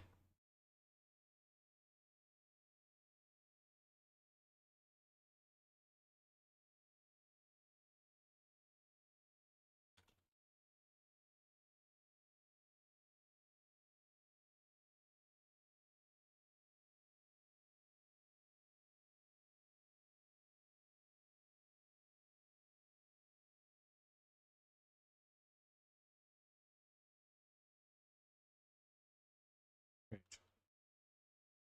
I thought would have made. There we go.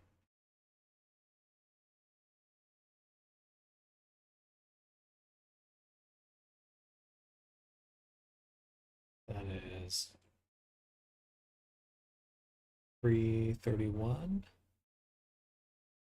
I believe. It's really hard to see with this pivot point in the way. And oh wait, no. This thing's way too long.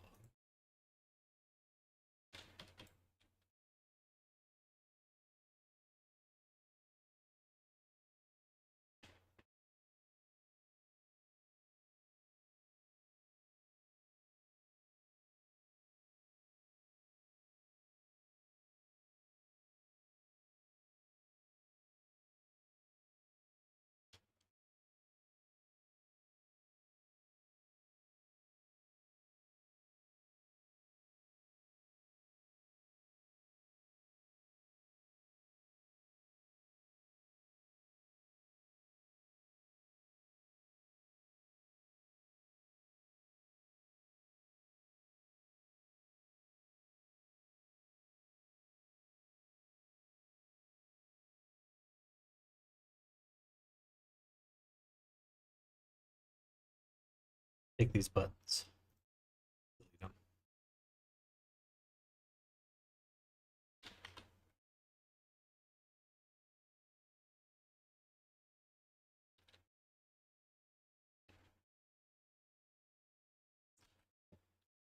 gonna remove the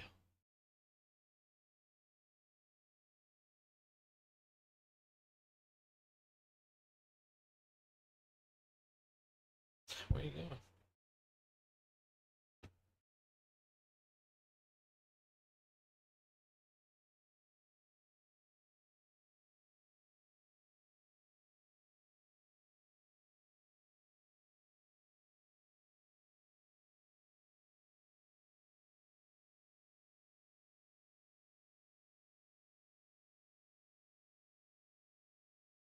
Come, I can't.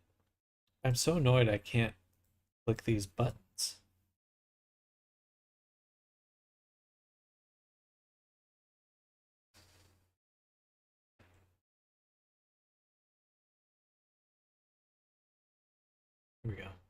default buttonhole. Ah, okay, so it's this. I have to select the different menu. Oh, and now I can move them around. All right. That will be extremely useful later. Let me just clean it up first. All right. Yeah, okay, that makes more sense.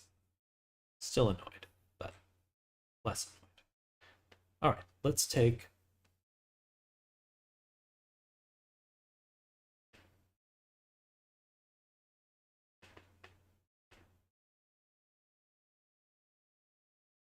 and offset a pattern outline at 40 millimeters. Not quite what I was hoping there. Wanted to create a length. I guess I could just make it right on it.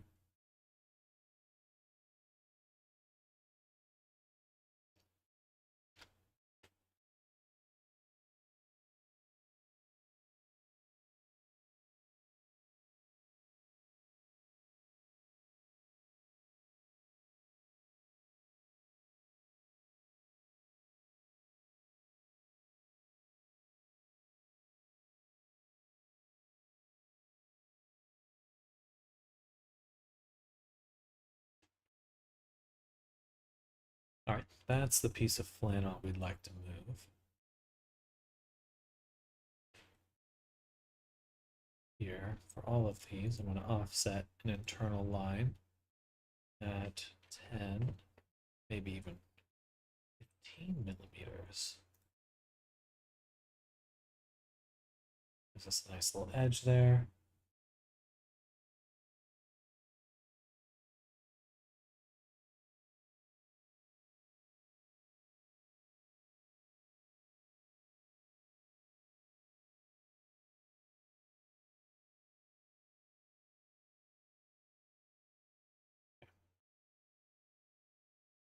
Stuff, I think.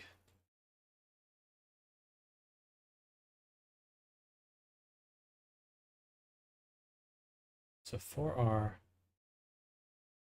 sewing, I'm going to delete sewing here so these open up like that.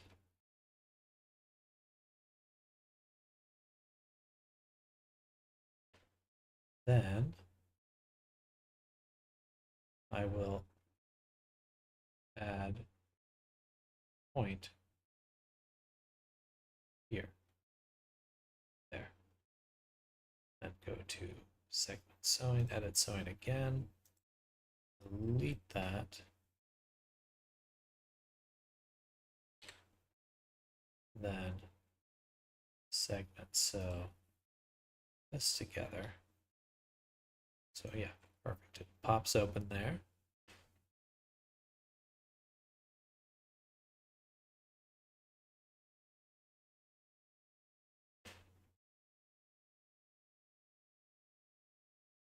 How does that work on a?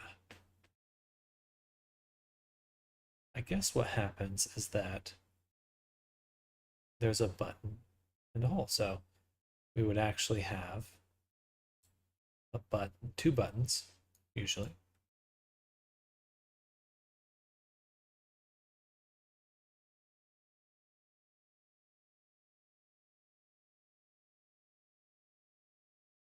And the buttons would be on kind of the back one. Then on the front one, we would have the butthole. I mean the buttonhole. And there or something. Then we would take this button and fasten that.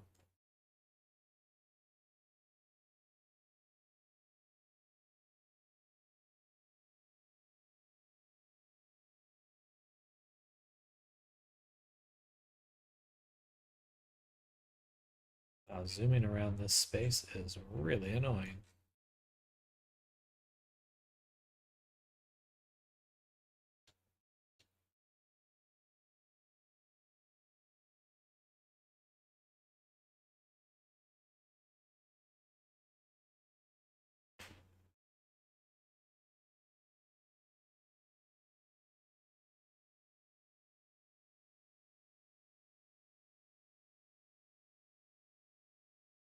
When we button them, oop,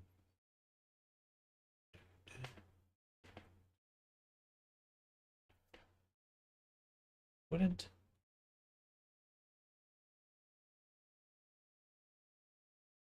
go on the other side.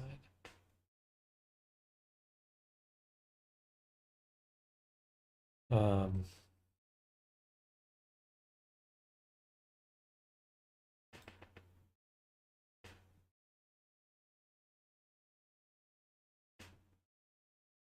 Angle, find position.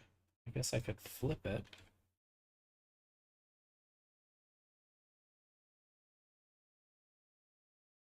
Or is that the button I need to worry about? This button, angle.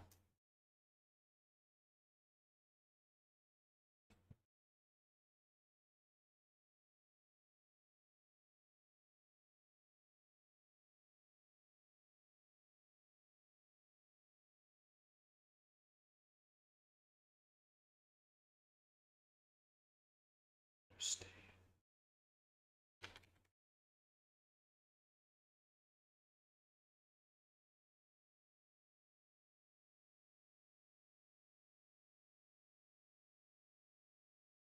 Flannel. Ah,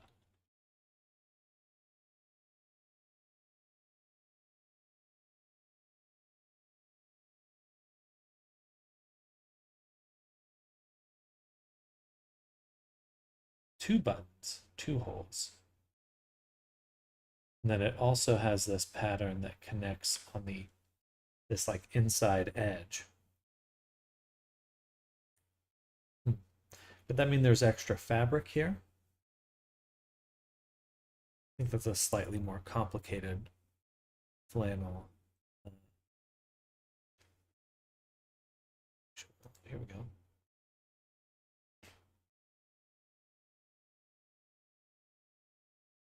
Okay. So we know for sure that this is wrong.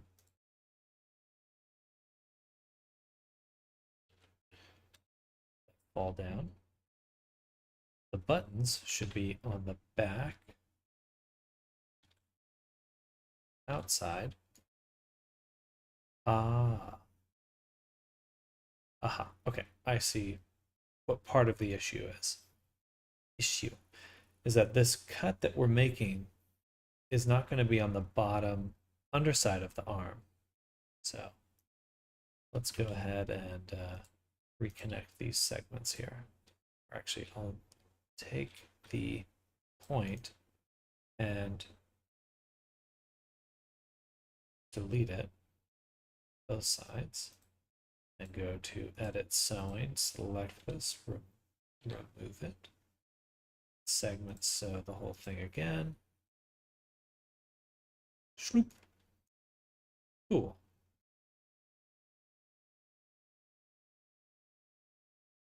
Now, we do need an additional point, and I believe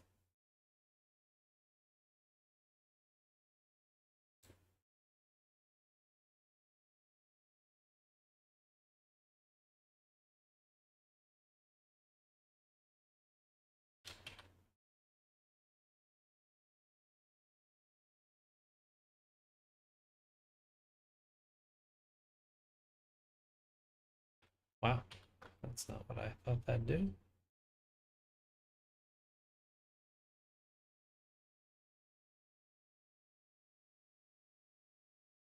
Whatever.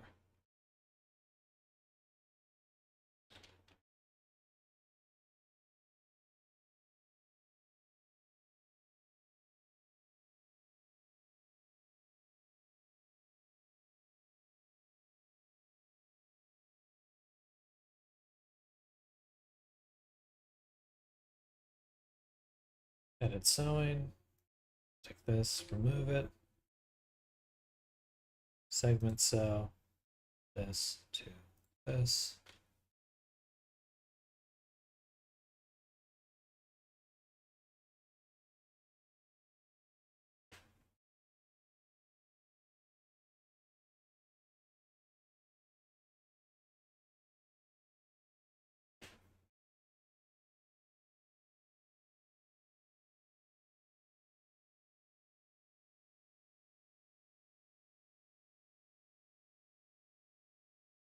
Something like that.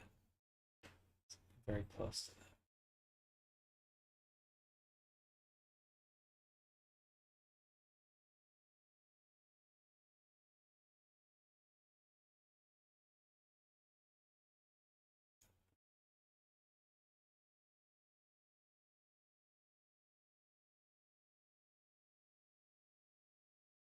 Mhm.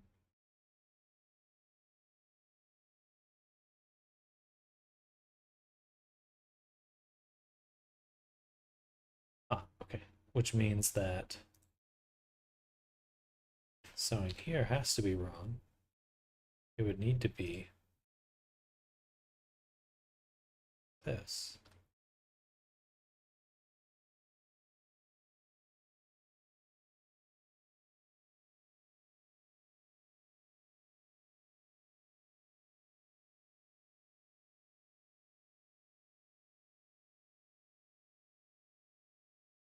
Cool. All right, a little bit more magic. Let's now get some buttons. So the buttons would be on the top here. Boom.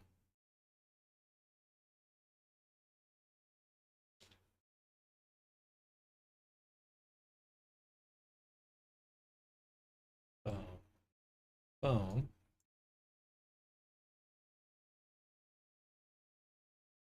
That would be the butthole. So right there or so. Then we can fasten them together.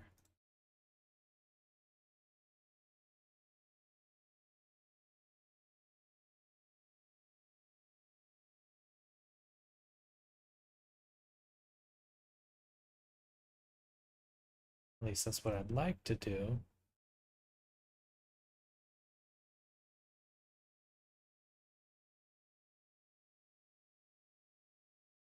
How to get that fabric to go under properly is a totally different story, though.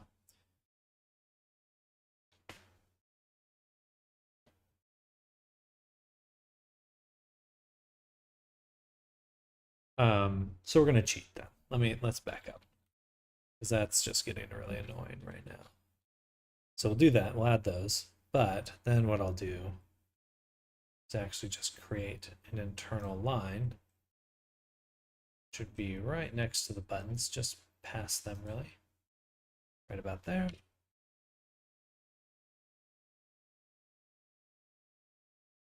Then what we can do is segment sew this edge to that line. That should get us basically almost there.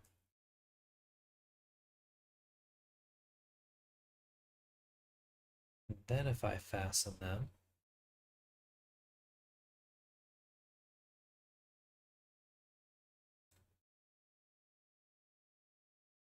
interesting.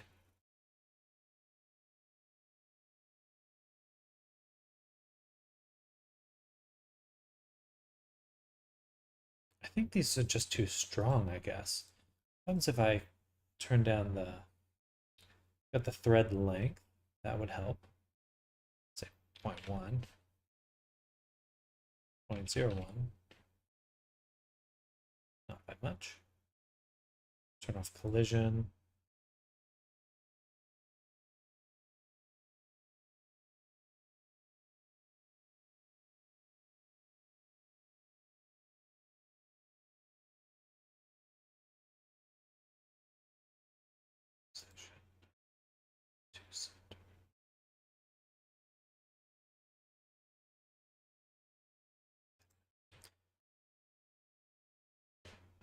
Excuse me. Excuse me. I'll be right back.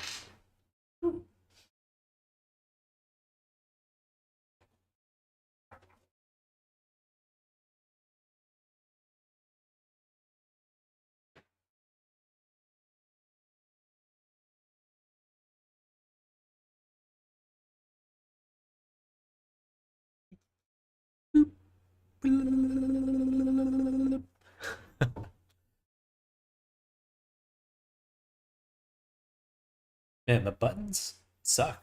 I really don't understand why they're so terrible, but they're really annoying to work with.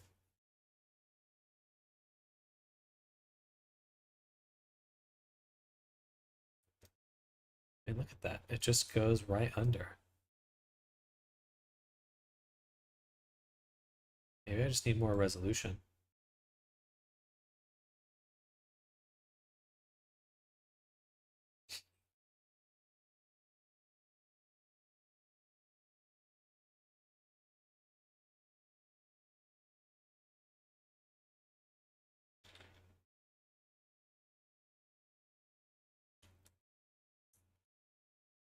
Pixie, get off my keyboard.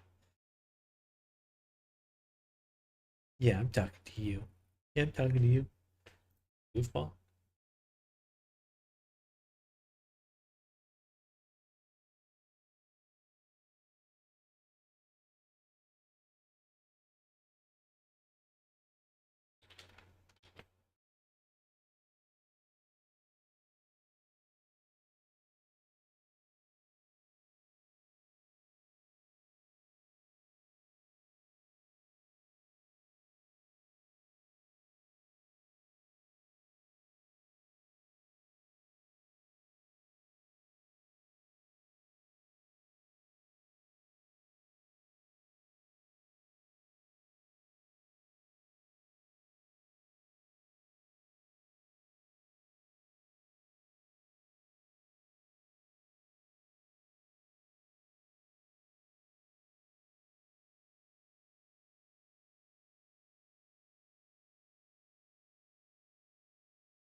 You got your little foot down. You got your little foot down. Mwah. Mwah. Mwah.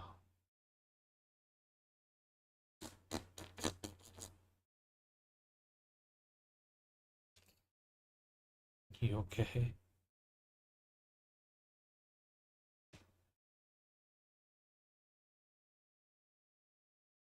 Well, I guess we still have to put some buttons on the front, though.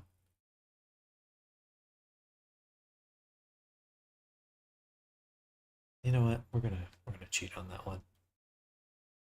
What we're gonna do is we're gonna make an internal line.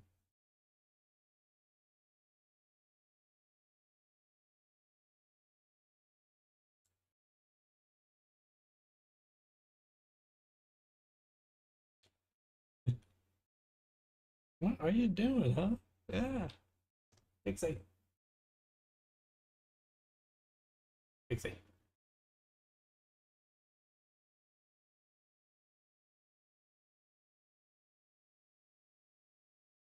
Hmm.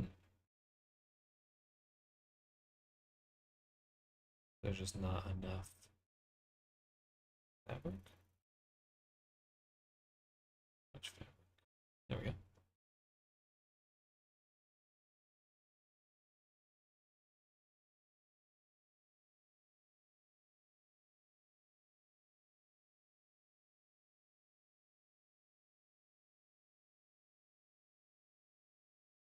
Hmm.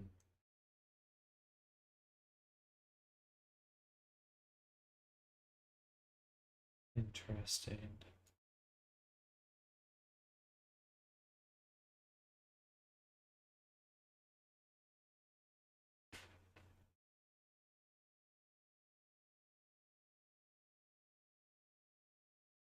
Okay.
out of the face. Of course, that goes back to being busted.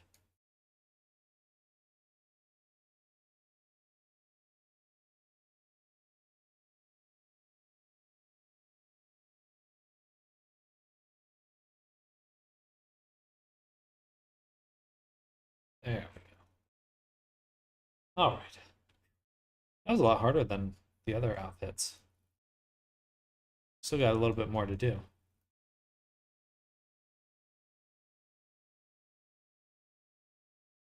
I found this one more challenging than the other outfits.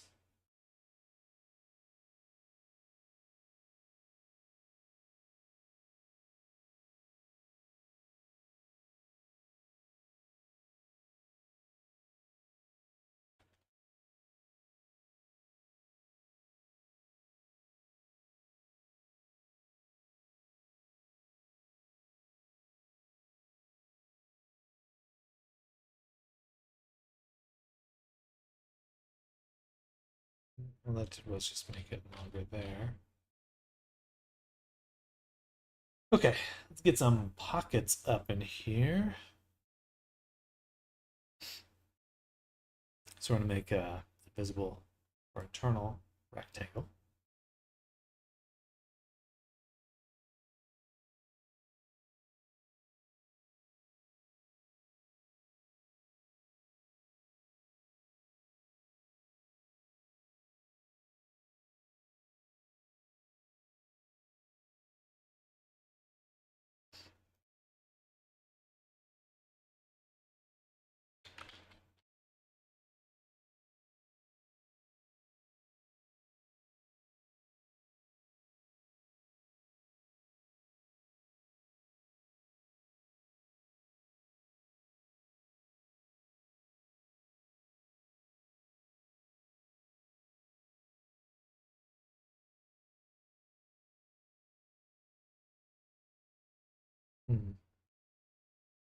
Means it's getting pulled down quite a bit there.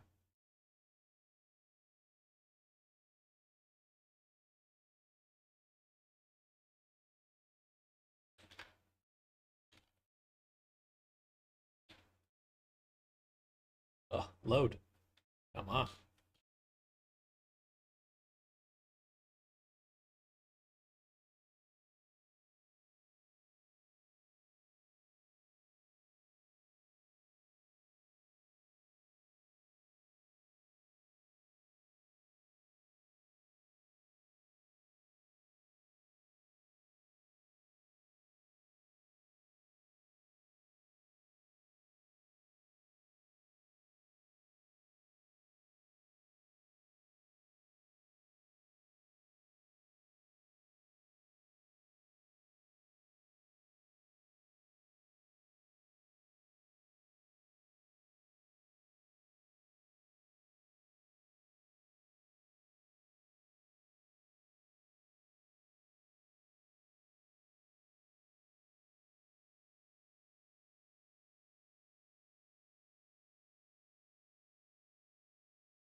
Something like that. Then get an actual rectangle.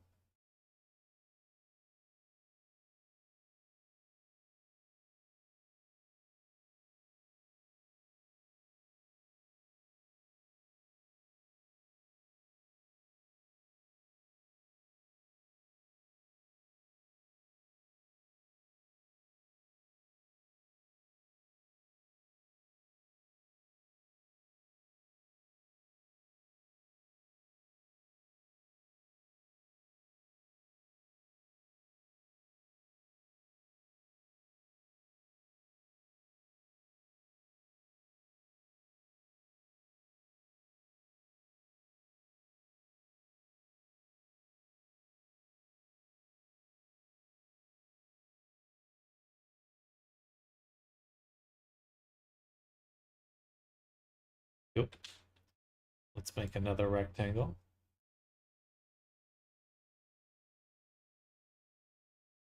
This one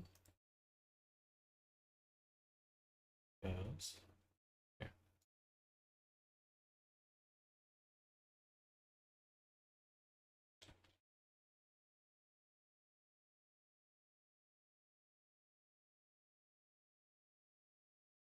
Interesting.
Okay.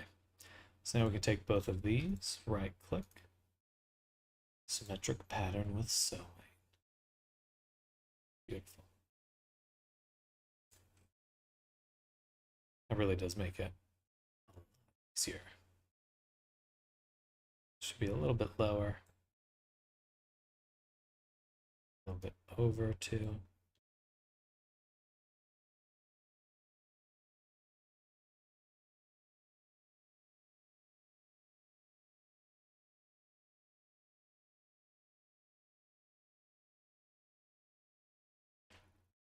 A little more wrinkly than I care for.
it's bending like this, wouldn't that mean there's too much fabric there?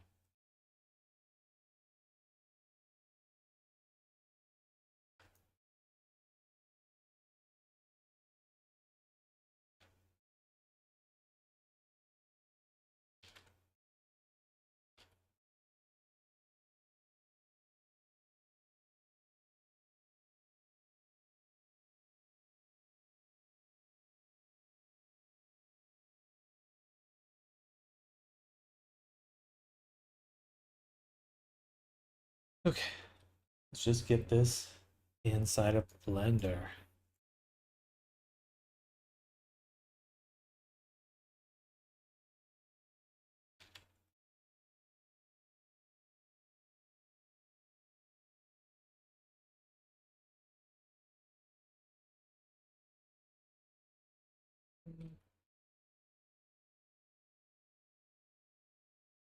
Okay. Loading, loading, loading, loading.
I'm gonna make these symmetrical.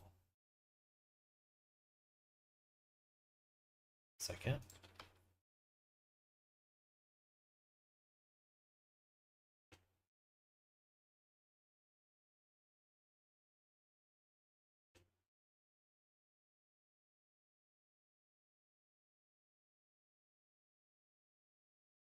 Sort of.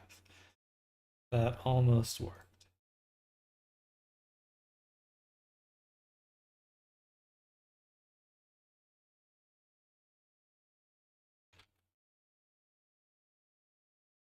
Just want to be able to move them, please.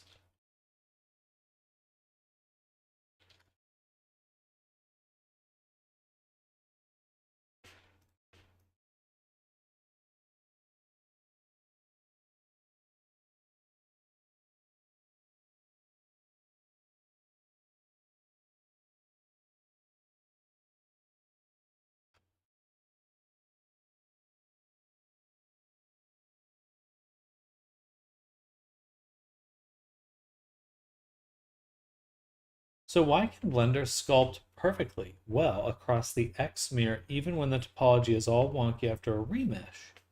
But an avatar with far less vertices constantly loses track of the X symmetry. It's a good question.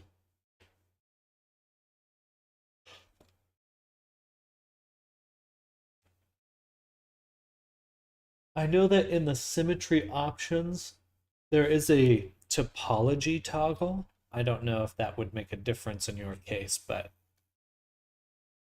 um, that might explain part of the discrepancy there.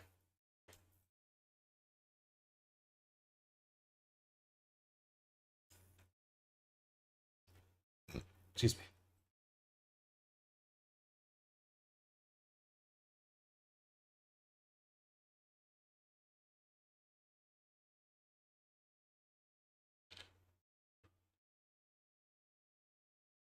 But yeah, honestly, symmetry inside of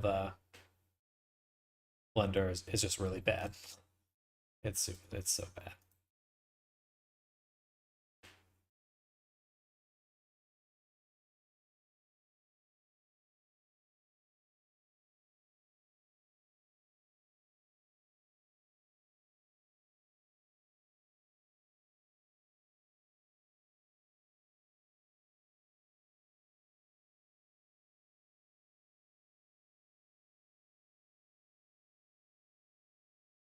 I think what annoys me the most with symmetry is when you're sculpting and you switch back to edit mode, and or that your symmetry settings in edit mode and sculpt mode are linked. I don't understand why that has to be the case. Just leads to some really silly situations. Okay, this is terrible right here. Just like this.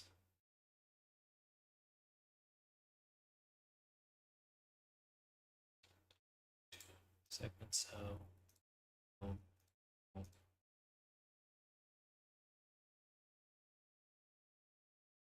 Boom, boom, boom.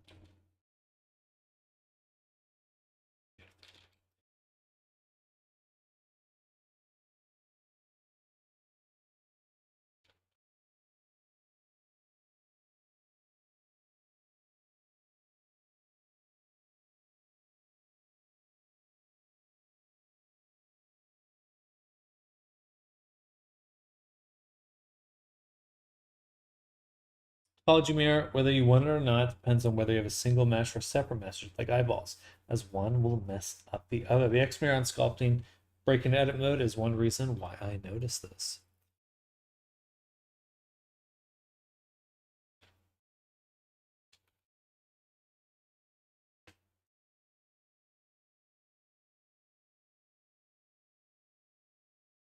Bam, bam.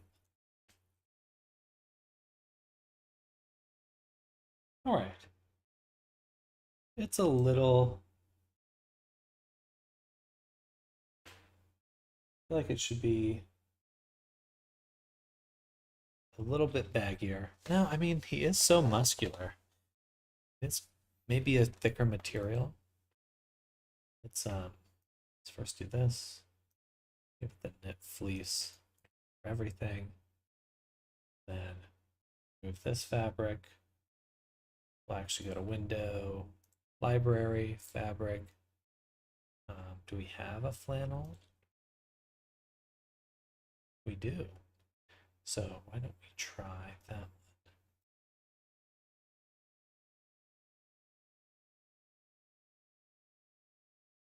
Interesting. Why is it transparent?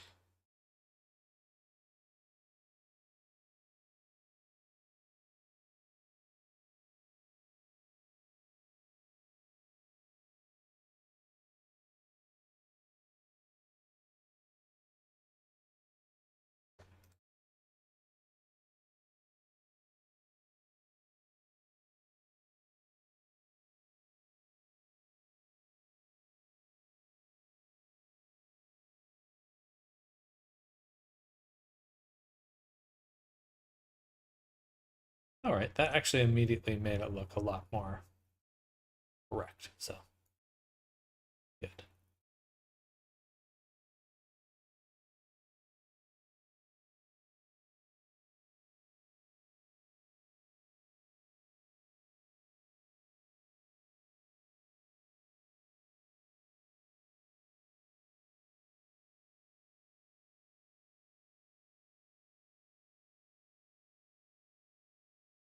Hello, welcome, Ebonhorn.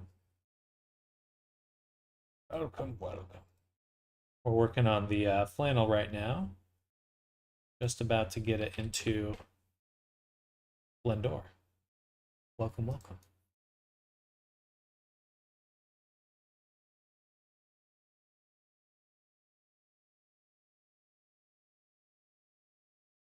I haven't flipped up the arms just yet. In fact, I forgot I was supposed to.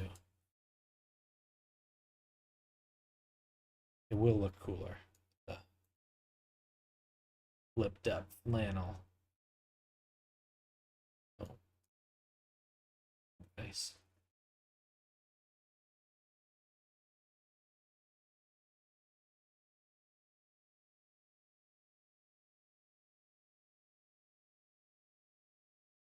Do do do do do. Do do do do do.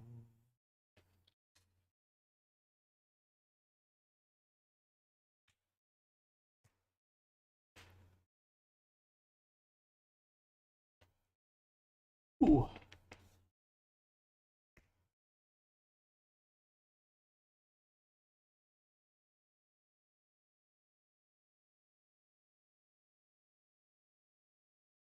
Do you see the updated avatar setup stuff from Resonite? Gonna have to check out the avatar tool to see if it's uncursed now. Would be interested to see that as well. Be a little surprised if I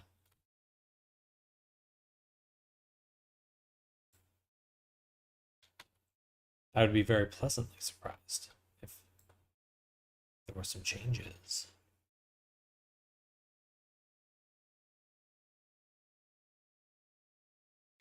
That's not what I was hoping for. Apparently, it got a big performance boost as well recently.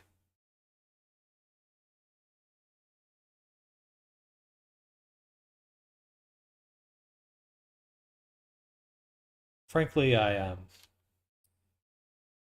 really obsessed with Resonite for a while, and then I just got kind of set using it. Just felt like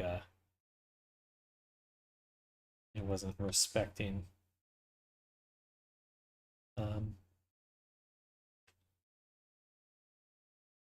user intent.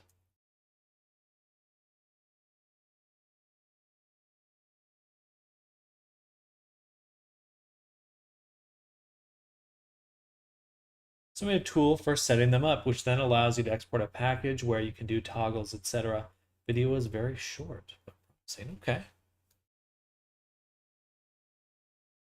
Oh, did you see the selfie expression thing? Has anyone given that a shot yet in VR chat? Should try that later on stream actually.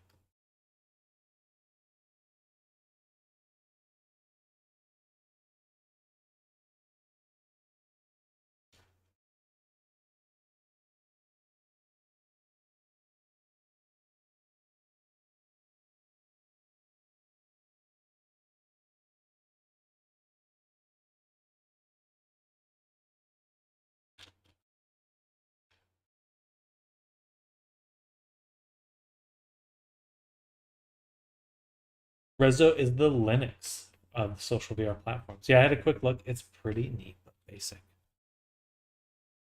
There is actually a truly open source VR, social VR platform called Basis. I don't know how promising it is because I haven't really taken a look myself, but it's good to know that there's some options appearing now. It's too tall.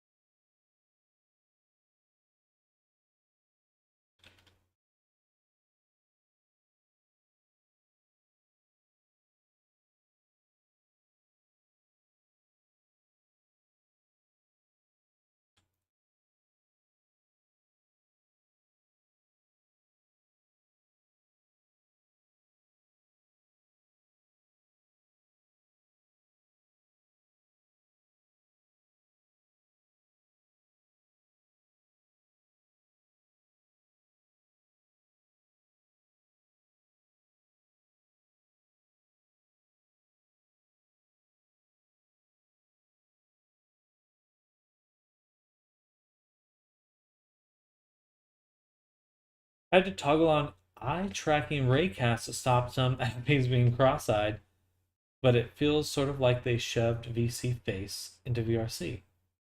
Okay. I mean,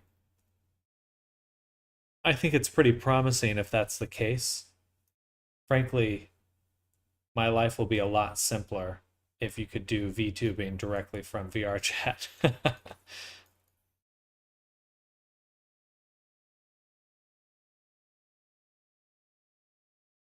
The VTubing conversion process is just it's just so bad right now.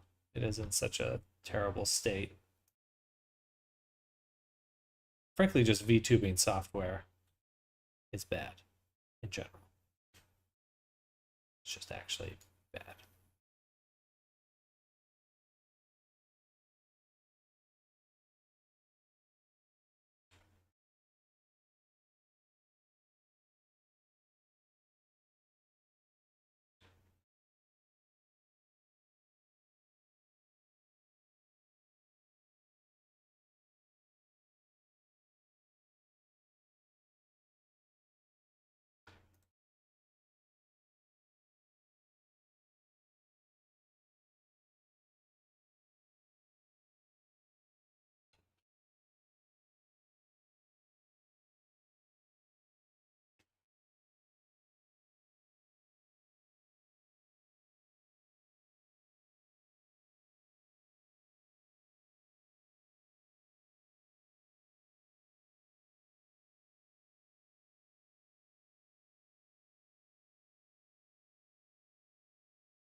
Getting there.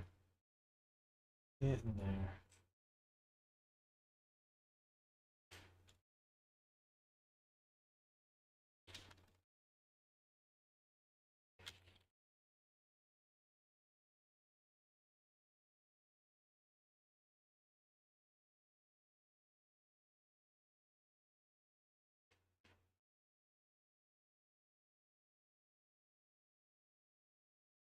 Definitely feels neat on desktop rather than just standing there idling.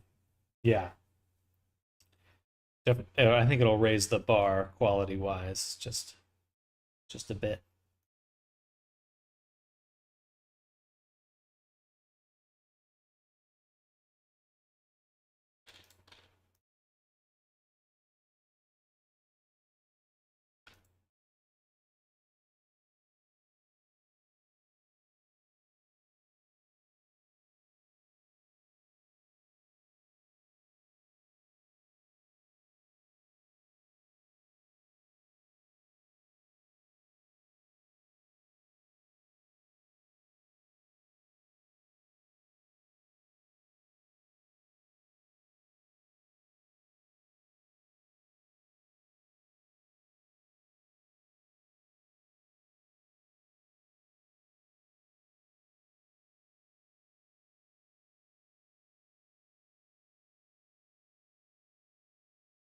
All right. Pretty good.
Oh, this is challenging.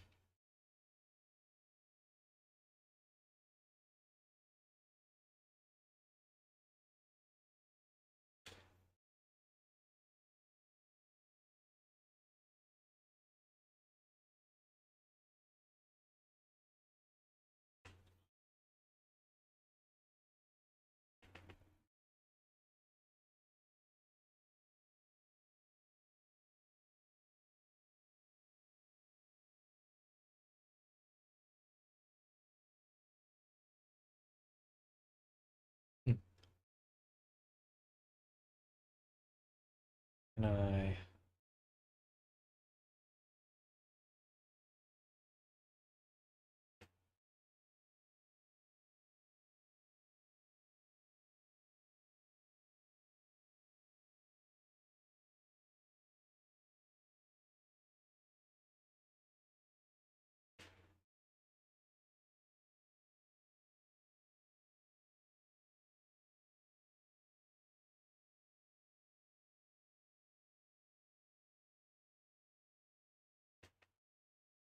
Suppose that'll close up the gap a little bit too strongly. What I actually want is the segment sewing of this edge.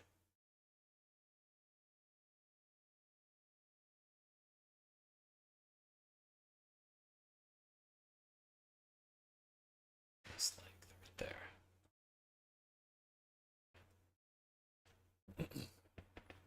It's normally a fairly thick, heavy material on a flannel. I'm not sure if you can replicate that in this program. No, we can do everything in this program. It's all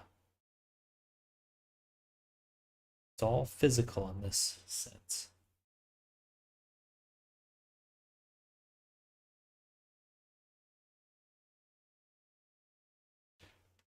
Big Z. What are you doing, huh?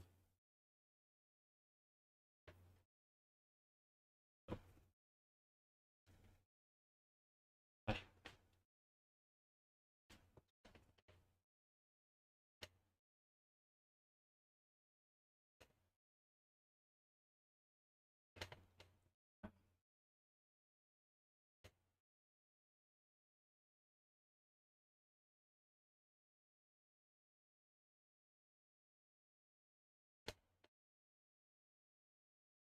Oh.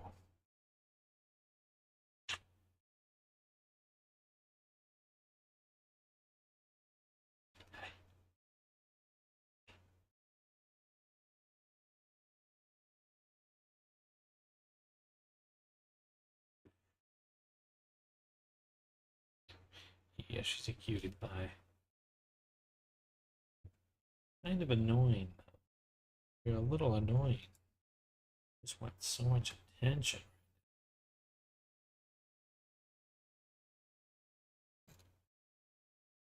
The problem is the symmetry. That's what it's going. So when I do this, it's just too strong.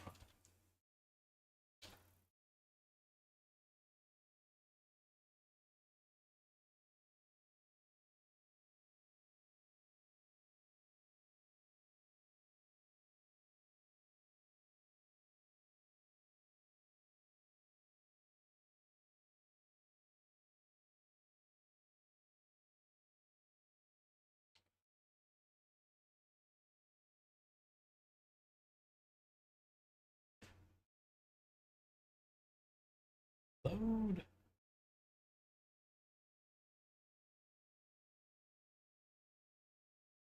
Hmm. Something ain't right.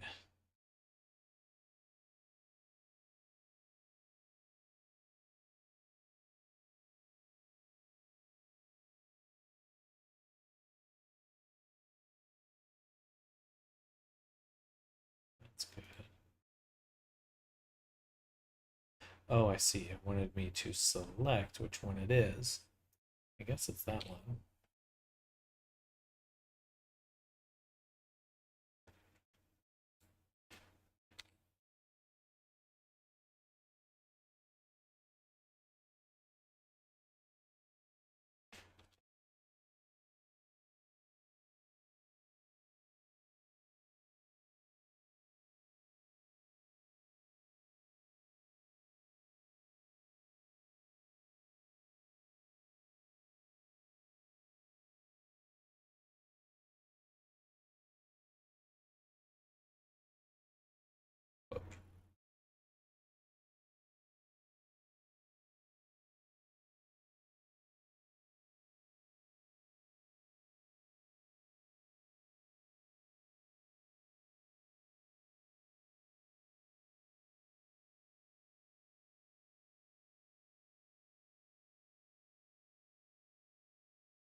Shorten the length there.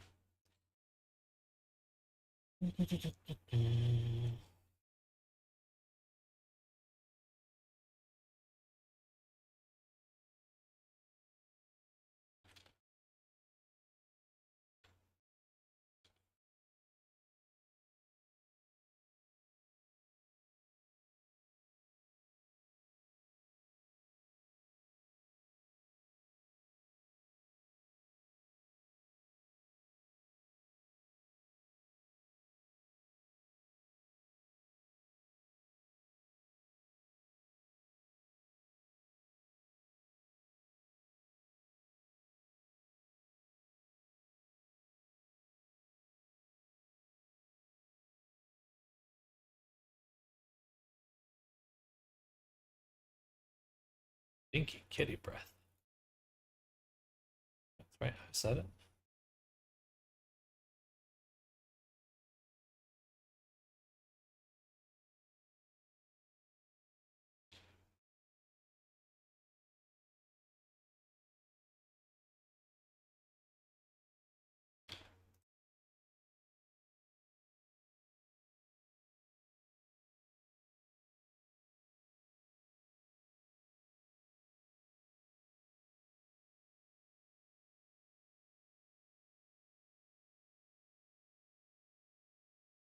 All right. We're getting there. We're getting there. Buckling on that side, which means we actually have more fabric than the other side. Ugh, ow.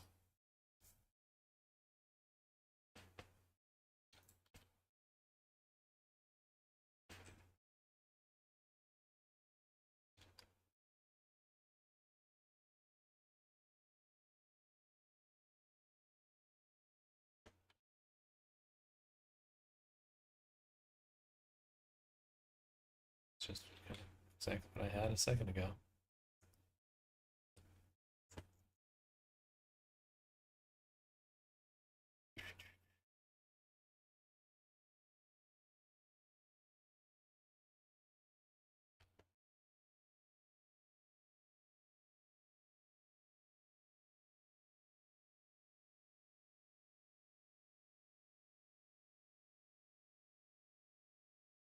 All right.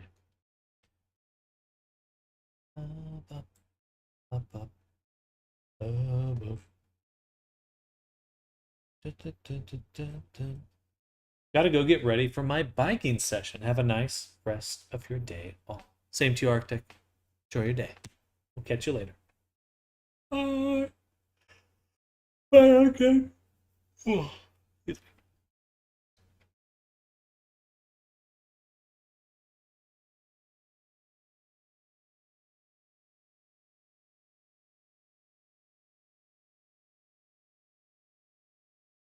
Save. We're going to do file save as project. So I'm going to back this up. Call this free arm roll. Save. And that's now the file we're in. Load.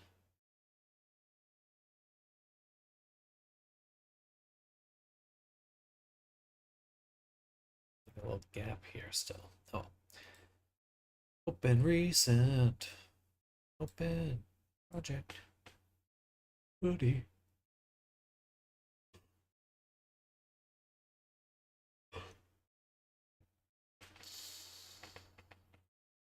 Oh, that was a hoodie. I should have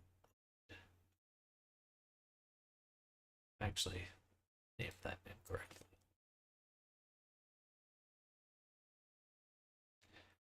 All right, let's see if we can get these to roll up.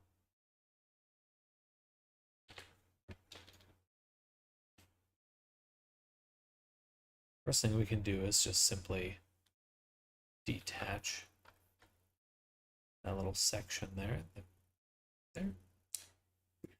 Next, we got this fold arrangement.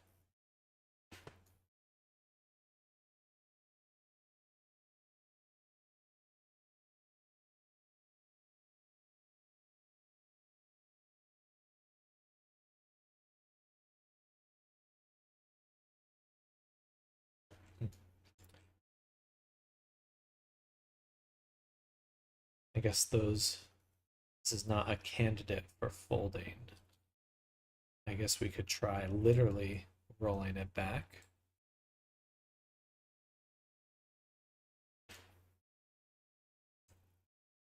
Or rolling it up, excuse me. That's not terrible. A little annoying to work with, but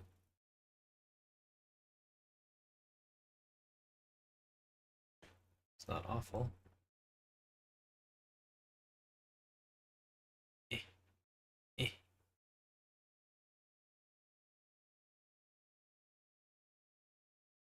All right, that's actually pretty good. I'm gonna pause this. I'm gonna take this arm. I'm just gonna straight up delete it.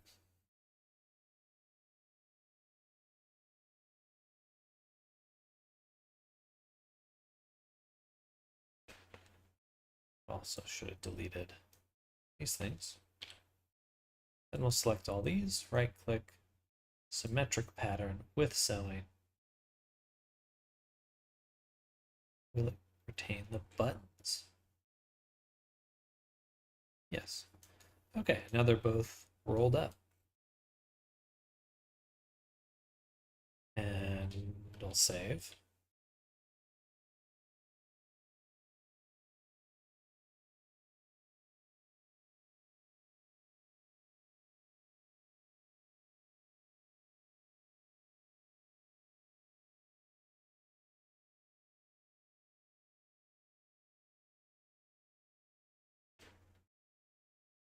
Oh, didn't need to go that far back. It's interesting what isn't saved as part of your history. Like moving this strip out is removed from Control Z history. Just a little surprising, I suppose. All right, so for this middle piece, I'm going to turn up the seam taping. Let's set this to 20. Hopefully that'll make it a bit firmer.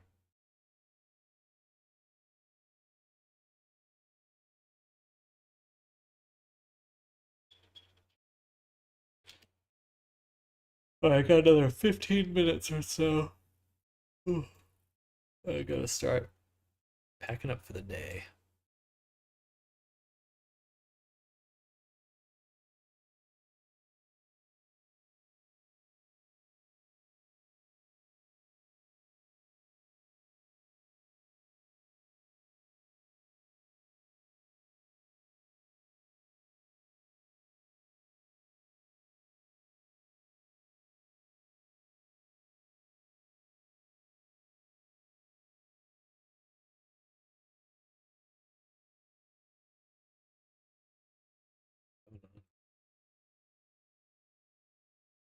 real tense.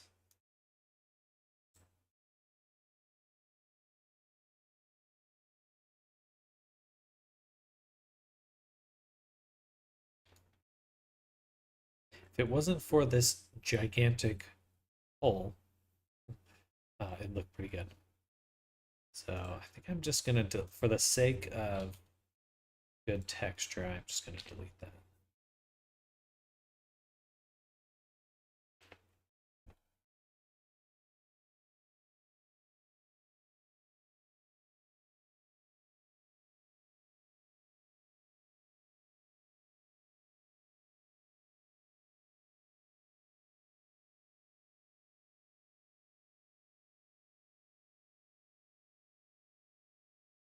I think that looks pretty good.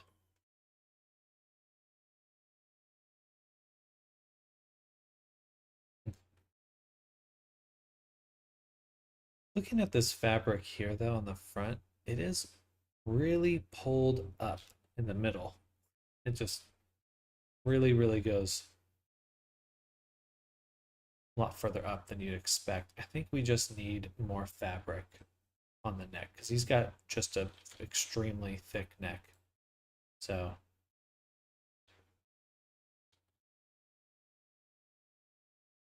yeah, relatively. It's all relative.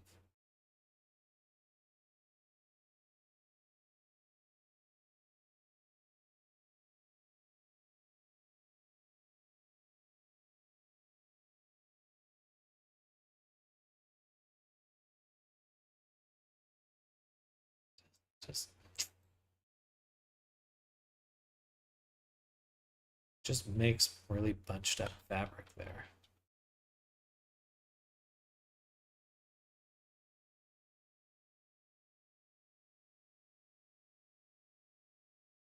Okay, so maybe a bit of that. Carry that big noggin around. Not sure it's full of brains, though. I think one of my brother's first accounts on WoW, his character's name was Brain Smasher.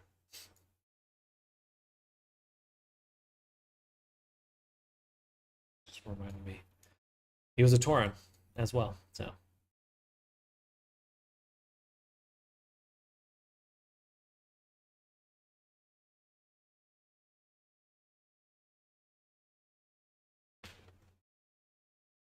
Mm.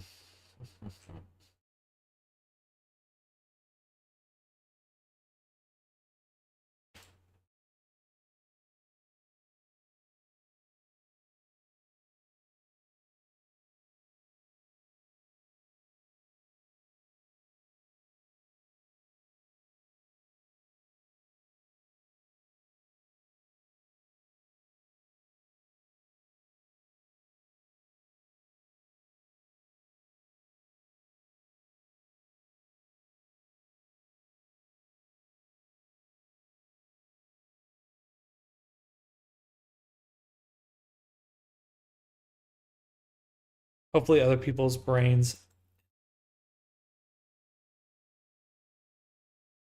Sometimes. Sometimes.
It like looks almost exactly correct, but then it just kind of swooping up in the middle.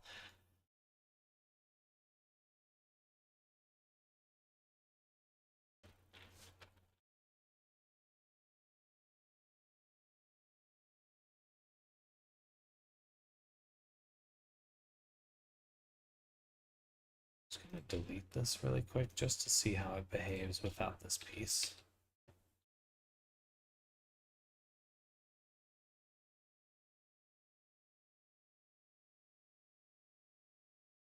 All right, so the whole thing kind of rotates a little. Why is that? Why is it getting pulled that way?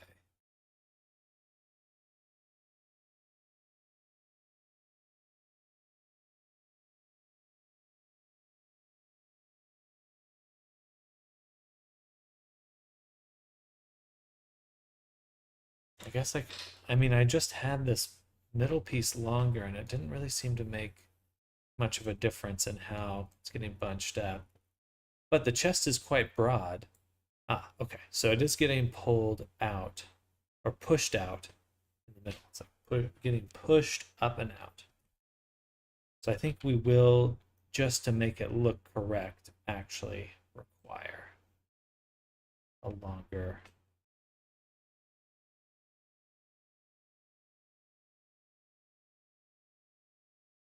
thing.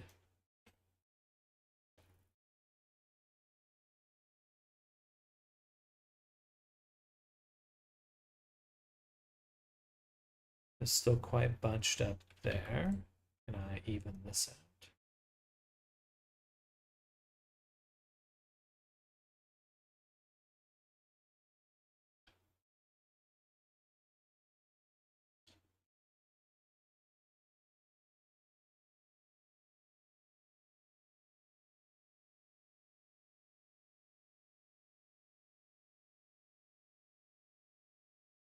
Better.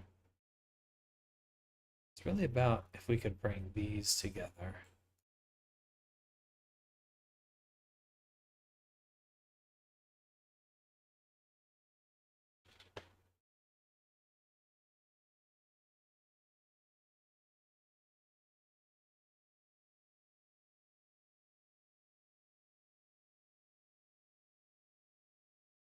Switch to thick monochrome surface. And this one is a challenge. Just is not behaving as you would expect. Just a big boy. I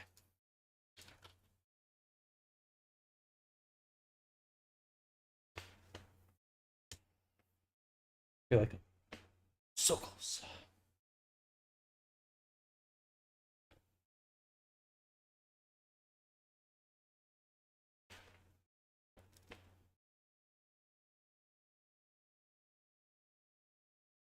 I guess if it is getting pushed out here, then we'd want a bit more fabric in there, I think.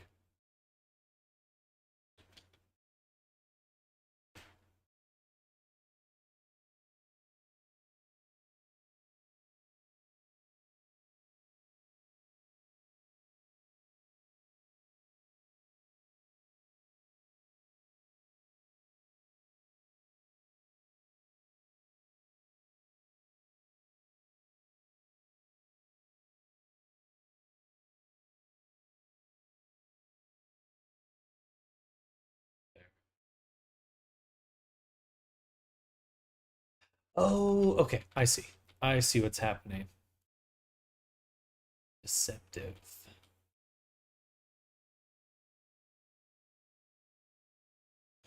What it is that it's the collar. The collar is just not long enough.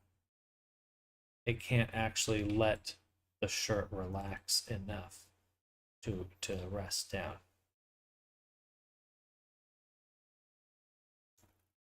There we go.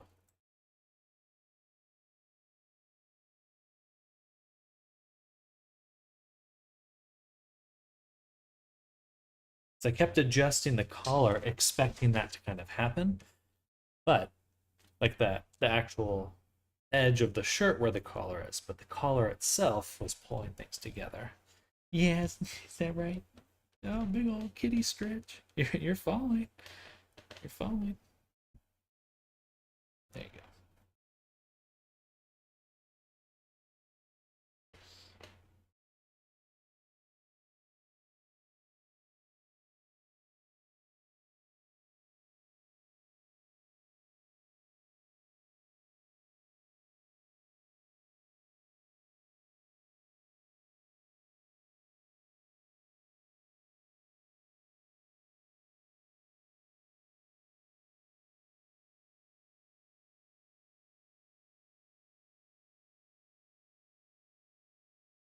Much better. Okay, that would explain a lot of the bunching then. And I should be able to confirm the length, because if I click this, I get a number, 1041. And here, that's 381. That's 240. They're both significantly smaller than this number here. So I actually don't know why. The links. But it looks like we are getting some bunching there, which means probably can bring this down.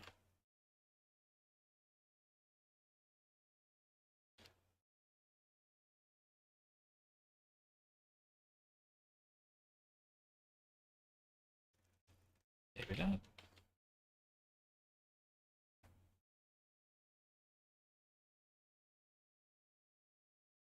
All right, still already massive improvement. I still want, excuse me.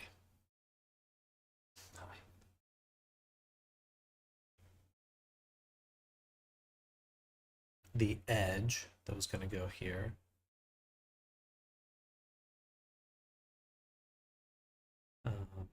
But I think we'll just cheat a little bit.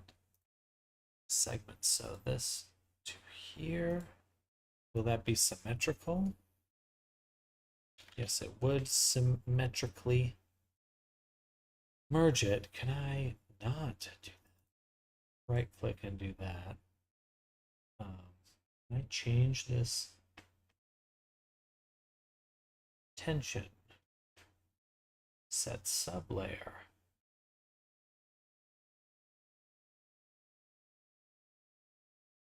Like, ow! That freaking punk. Oh, whoa, careful. She's getting hungry now.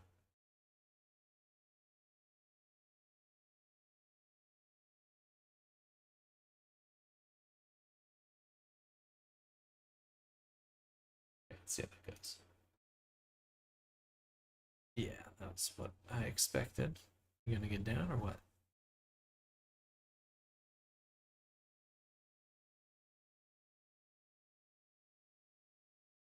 Okay. Oh, sweetheart. Then we'd probably be better off just doing the buttons. So we'll switch it up. We'll do buttons on this side. One. No, we'll actually stick with the pattern. So boom, boom, three, boom, 1, 2, 1, 2, boom, 1, 2, boom, 2. That's good. And then fasten. No, no, no. Butthole there.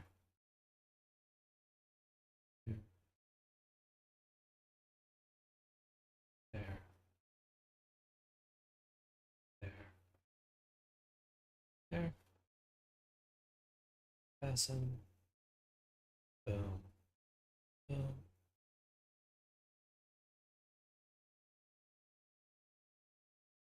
Boom. It's not going to work quite properly because I don't know why. It just doesn't work as you would expect. We probably need to make that section of cloth quite a bit thicker. Just less, yeah, let's see if we can just change the properties of the fabric itself.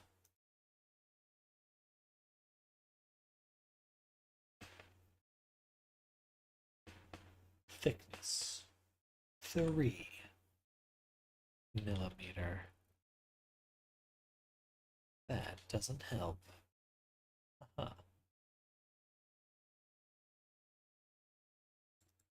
About our seam tape. Turn that up too.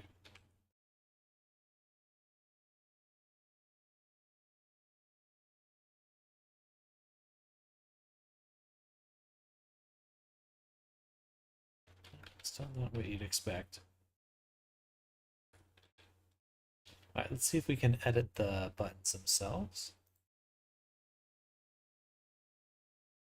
So if I select the button, I get collision, I get thread length, I get angle. Just really changes the way it's rotating, or like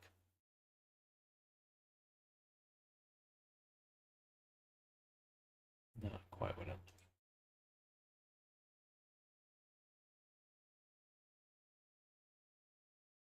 So I can select the button. We got that. Select the fastener.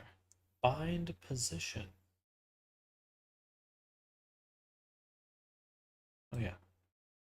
Let's say 0. Put it all the way over. Like get on the fabric.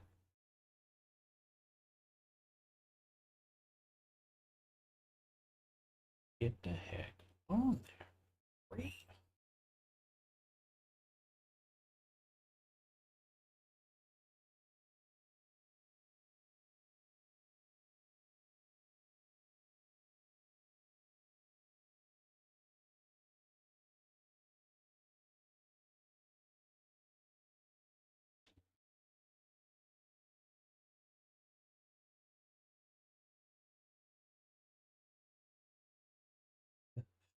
Yeah, angle just rotates it relative. Abusive relationship with your kitty. Oh, she's just a little sweetheart. She got spayed 2 weeks ago now, and she's doing really good.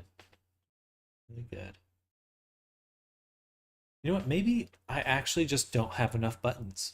I might just need like one extra button along the length.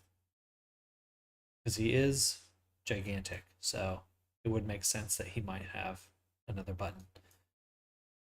So what that means is we have to delete all the buttons now.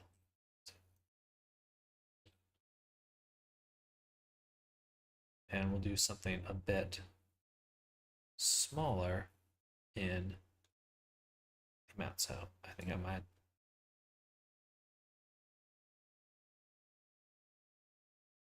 work. I might try this. It's gonna be too many. Maybe like that. 2. 2.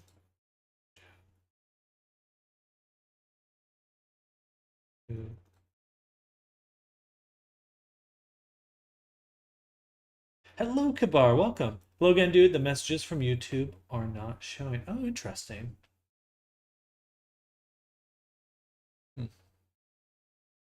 It says it's connected in one spot here and then not connected. Yeah, there. Let's take a little look. I appreciate you letting me know, though.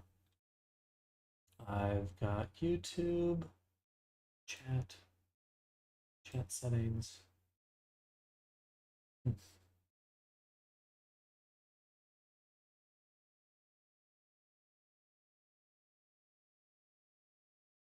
Oh, wait, no, it says it's connected now. I guess I just had to click it. Oh, goodness, I got hiccups. Wow. Okay, I'm going to finish up these buttons, and then I'll actually be calling it for today. And thank you again for letting me know, Kabar. Hope you're having a good Monday. It's good to see you.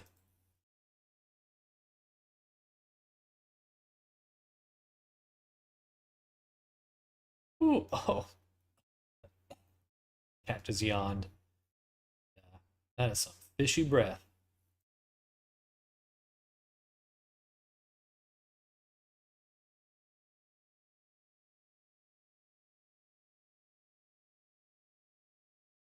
Oh,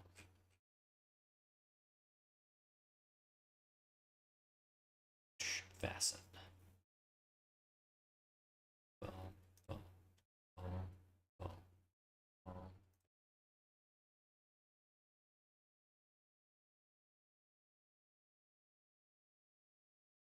Let's see how that does. Interesting. I feel like that should behave better. I mean, they are real buttons in a sense. I don't understand why it's so bad. Maybe it's our fabric settings.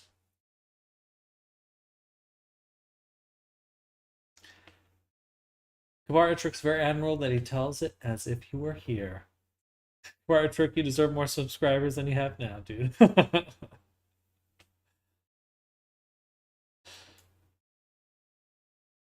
Are you saying that you just? Oh well, we both deserve, and I'll interpret it both ways.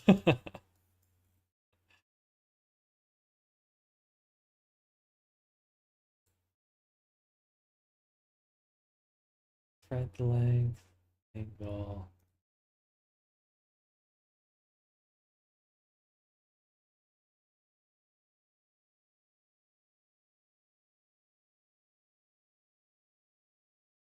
I see. That's just a visualizer.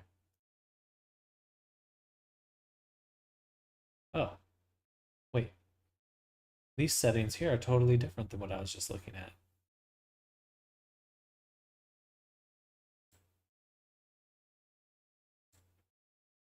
Thread.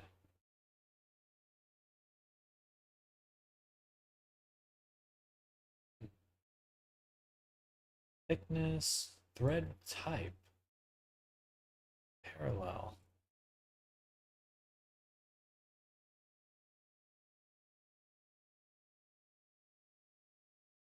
I assume they are copying and pasting their YouTube comments. Well, thank you. Thank you, Kabar.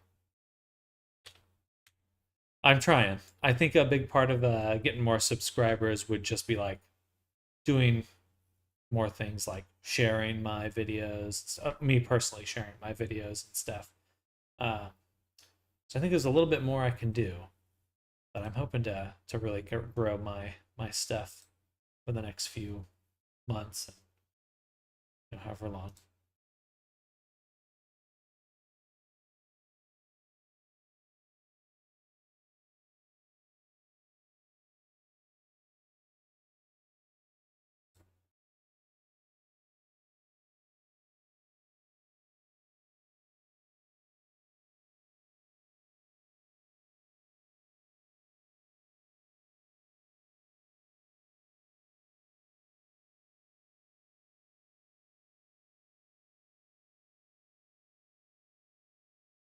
Part of it is that the fabric just is getting pulled. Do I need to perhaps take this, and this, and just move it over here?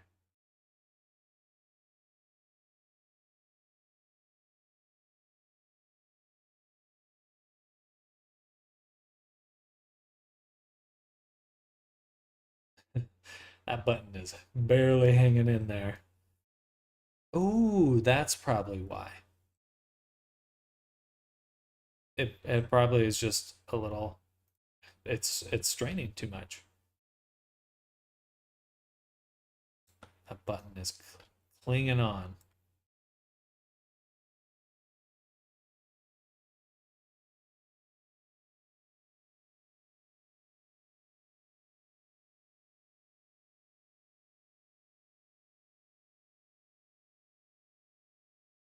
It's a little wrinkly here. Like wrinklier. I really do got to get going soon. I'm gonna turn off collision for the buttons.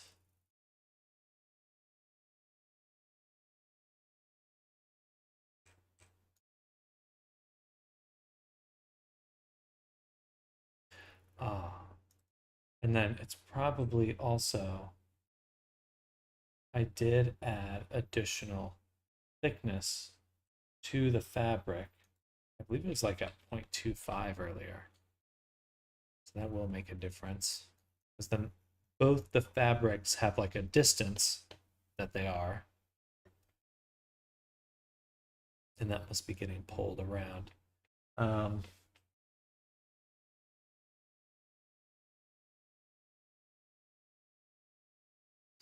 Interesting stuff. Okay.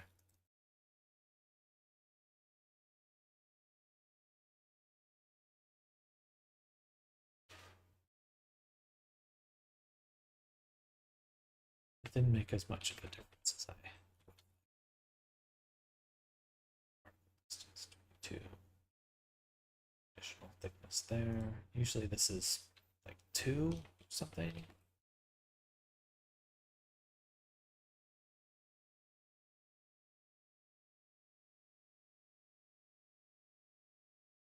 Definitely looks more flannelly, more thickness. Flannelly.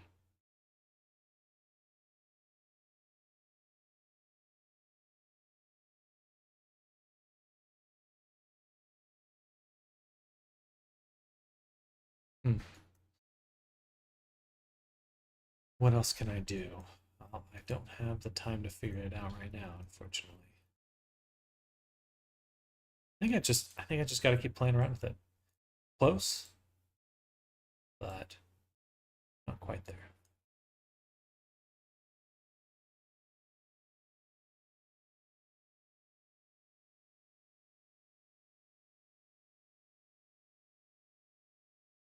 This is really low. Um,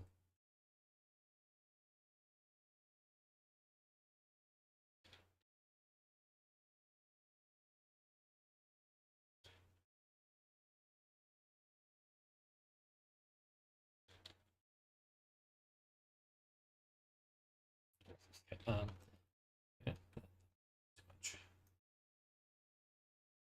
Interesting.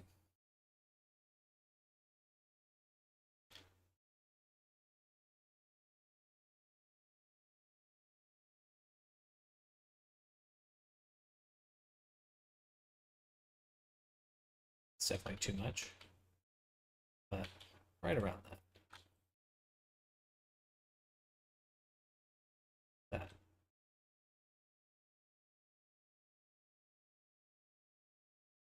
And let's switch the texture to monochrome.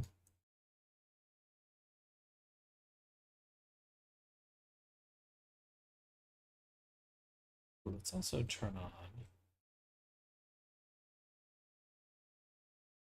the, or no, yeah, detail friction.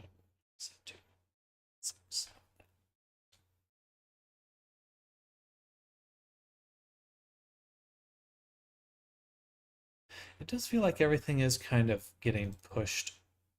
Yeah, like look, even this, just where it should be connecting, it's floating. So I'm gonna set this back to what it was and see if we can find a different way to get that thickness, because I don't think I'm doing it the expected way. Yeah. See, now it's flush. So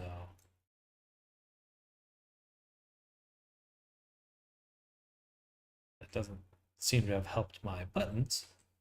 Actually, it did. It did help my buttons. Part of the reason the buttons aren't coming together has to be that there's just a lot of excess fabric in the front, right there. So we're gonna have the back of the shirt pull in a little bit.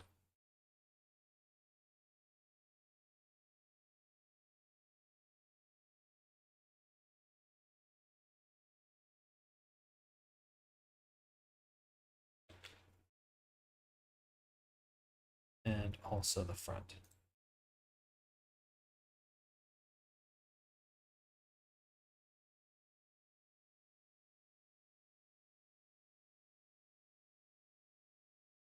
Closer. What can I do to make? Maybe bring the sides higher up over my child-bearing hips. Definitely something to do with it.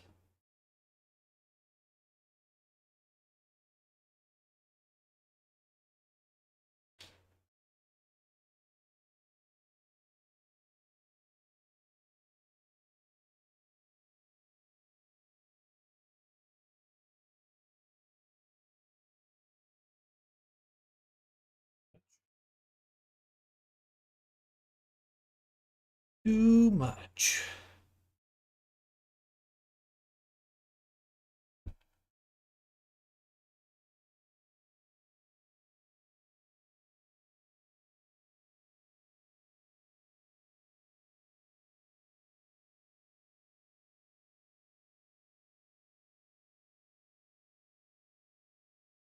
I would assume that this side just needs to be smaller.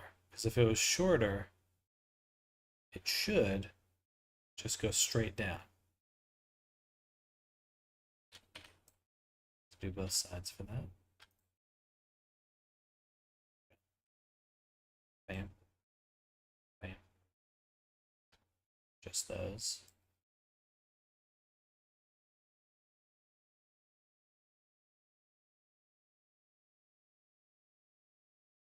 Maybe even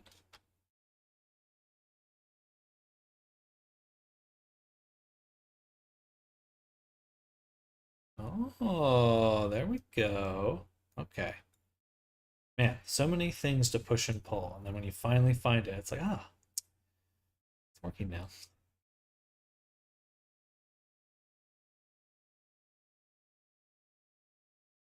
I think I see it now.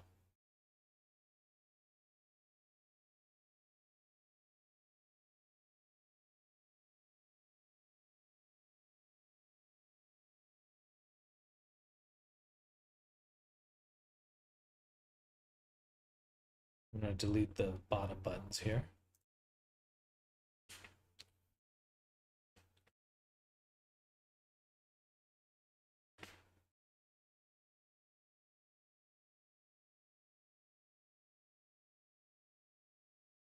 Most.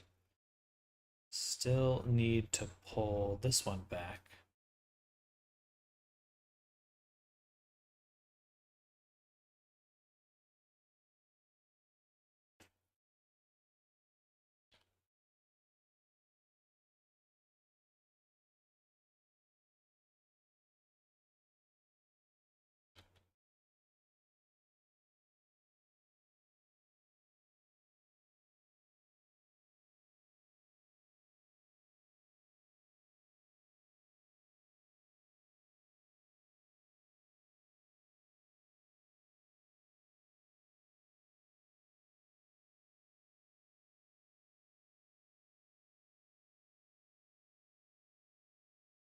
Get the heck under there. Freaking button.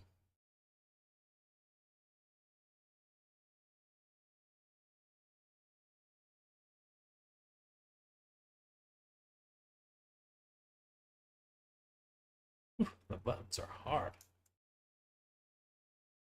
All right, we got too much excess fabric here.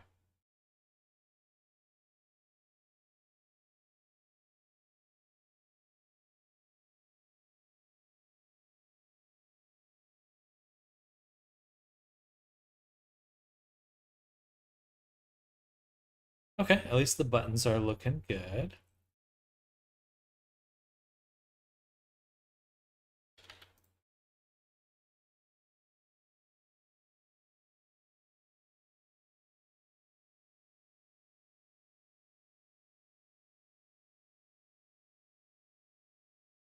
This is actually just the fabric pulling up. Should be able to get this.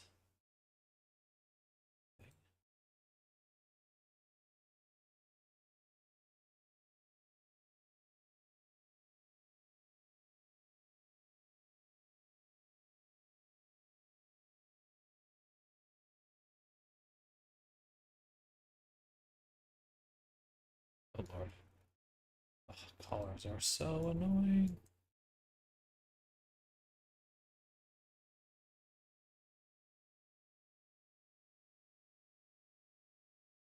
Okay, still way too much bunching happening here, but we're pulling the fabric away from the bottom. I think we've got the successful recipe now.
I'm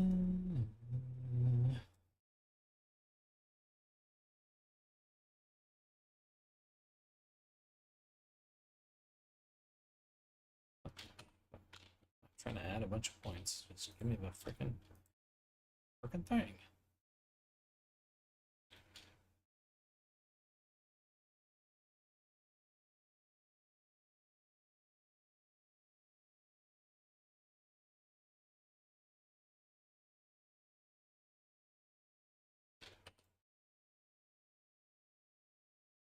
Hmm.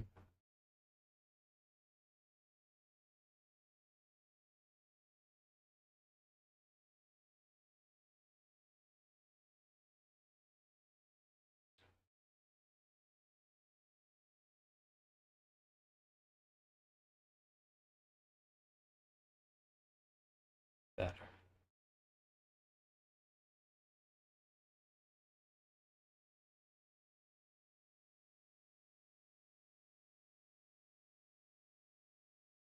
Those buttons fall off, they fall off.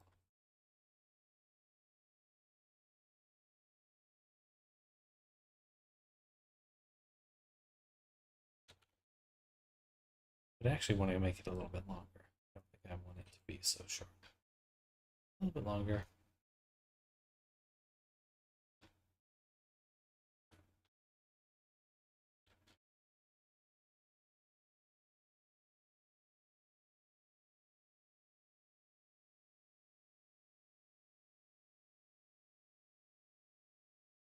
Yeah, that looks a lot more flannel-like. I like the cinch on the back. That looks good.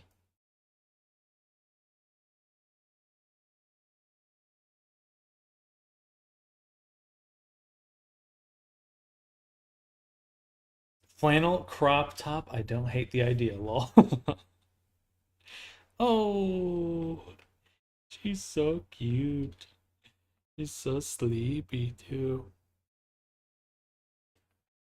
Okay, this looks like a flannel. Good.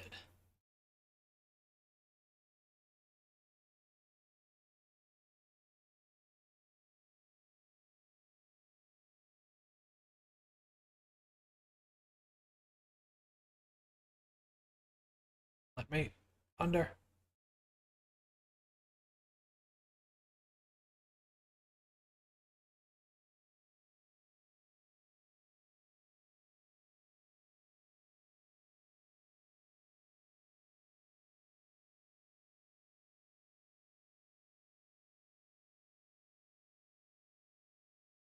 God damn it. Why is this?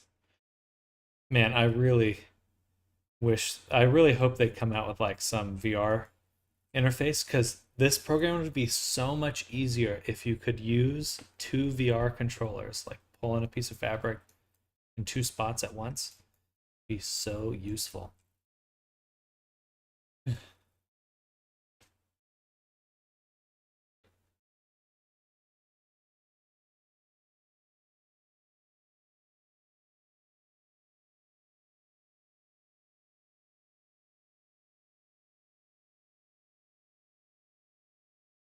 So you can see that that bottom piece of fabric is actually folded up like inside, not just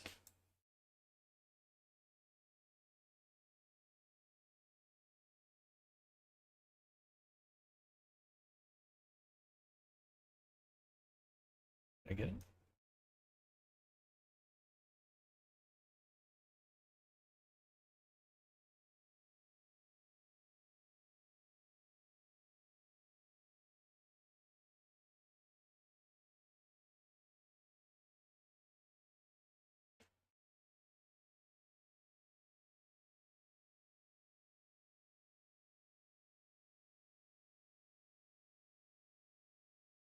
That's pretty good.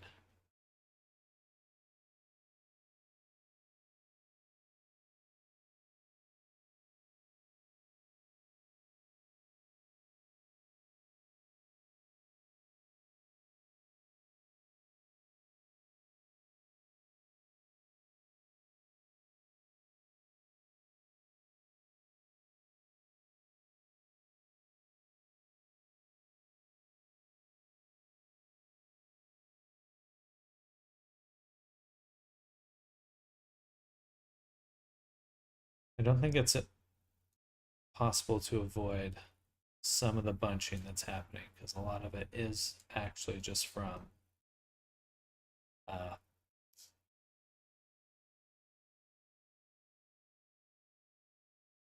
the way it is. But let's see if we can steam it. Is this a shrinkage? This should grow it.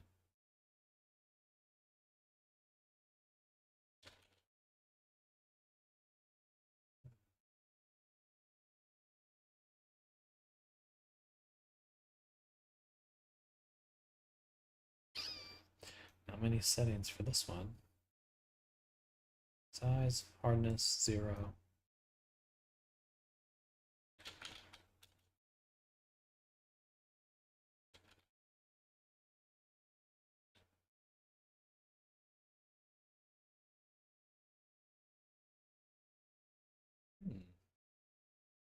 Okay. Can I blend that? That would be great.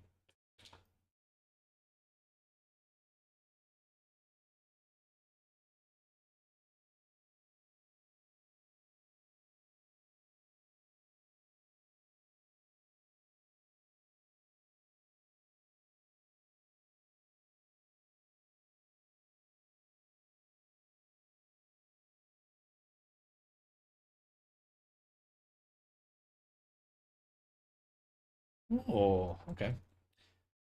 I guess I'll be using the shit out of this. It's a weird way to put it. But using this a lot.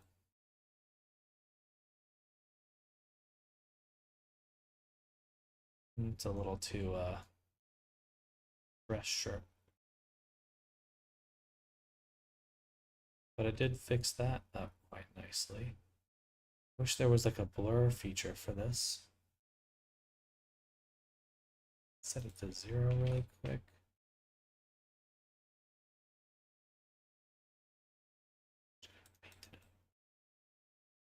Tailored fit, exactly.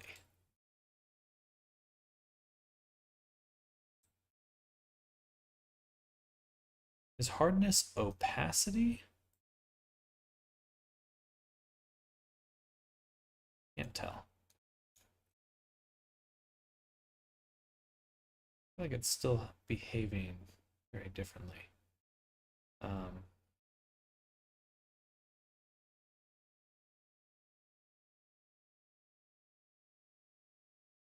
hmm.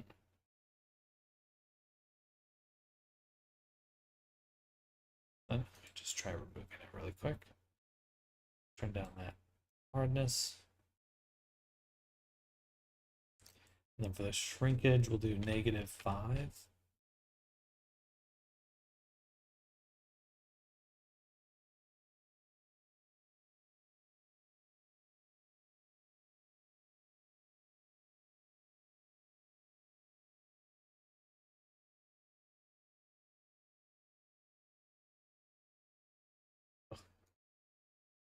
It's hard to balance, but that... I don't know how I feel about that. All right, I really should just...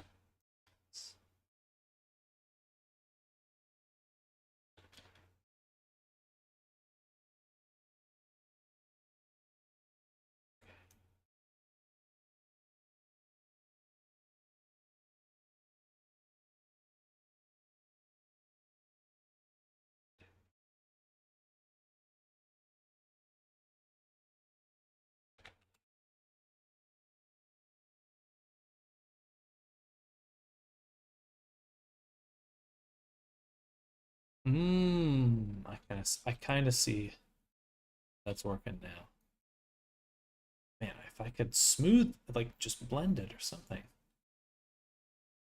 So used to being able to do that with Blender.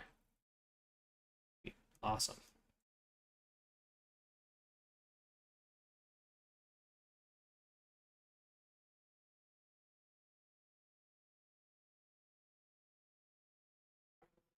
Just a touch too strong. Touch too strong.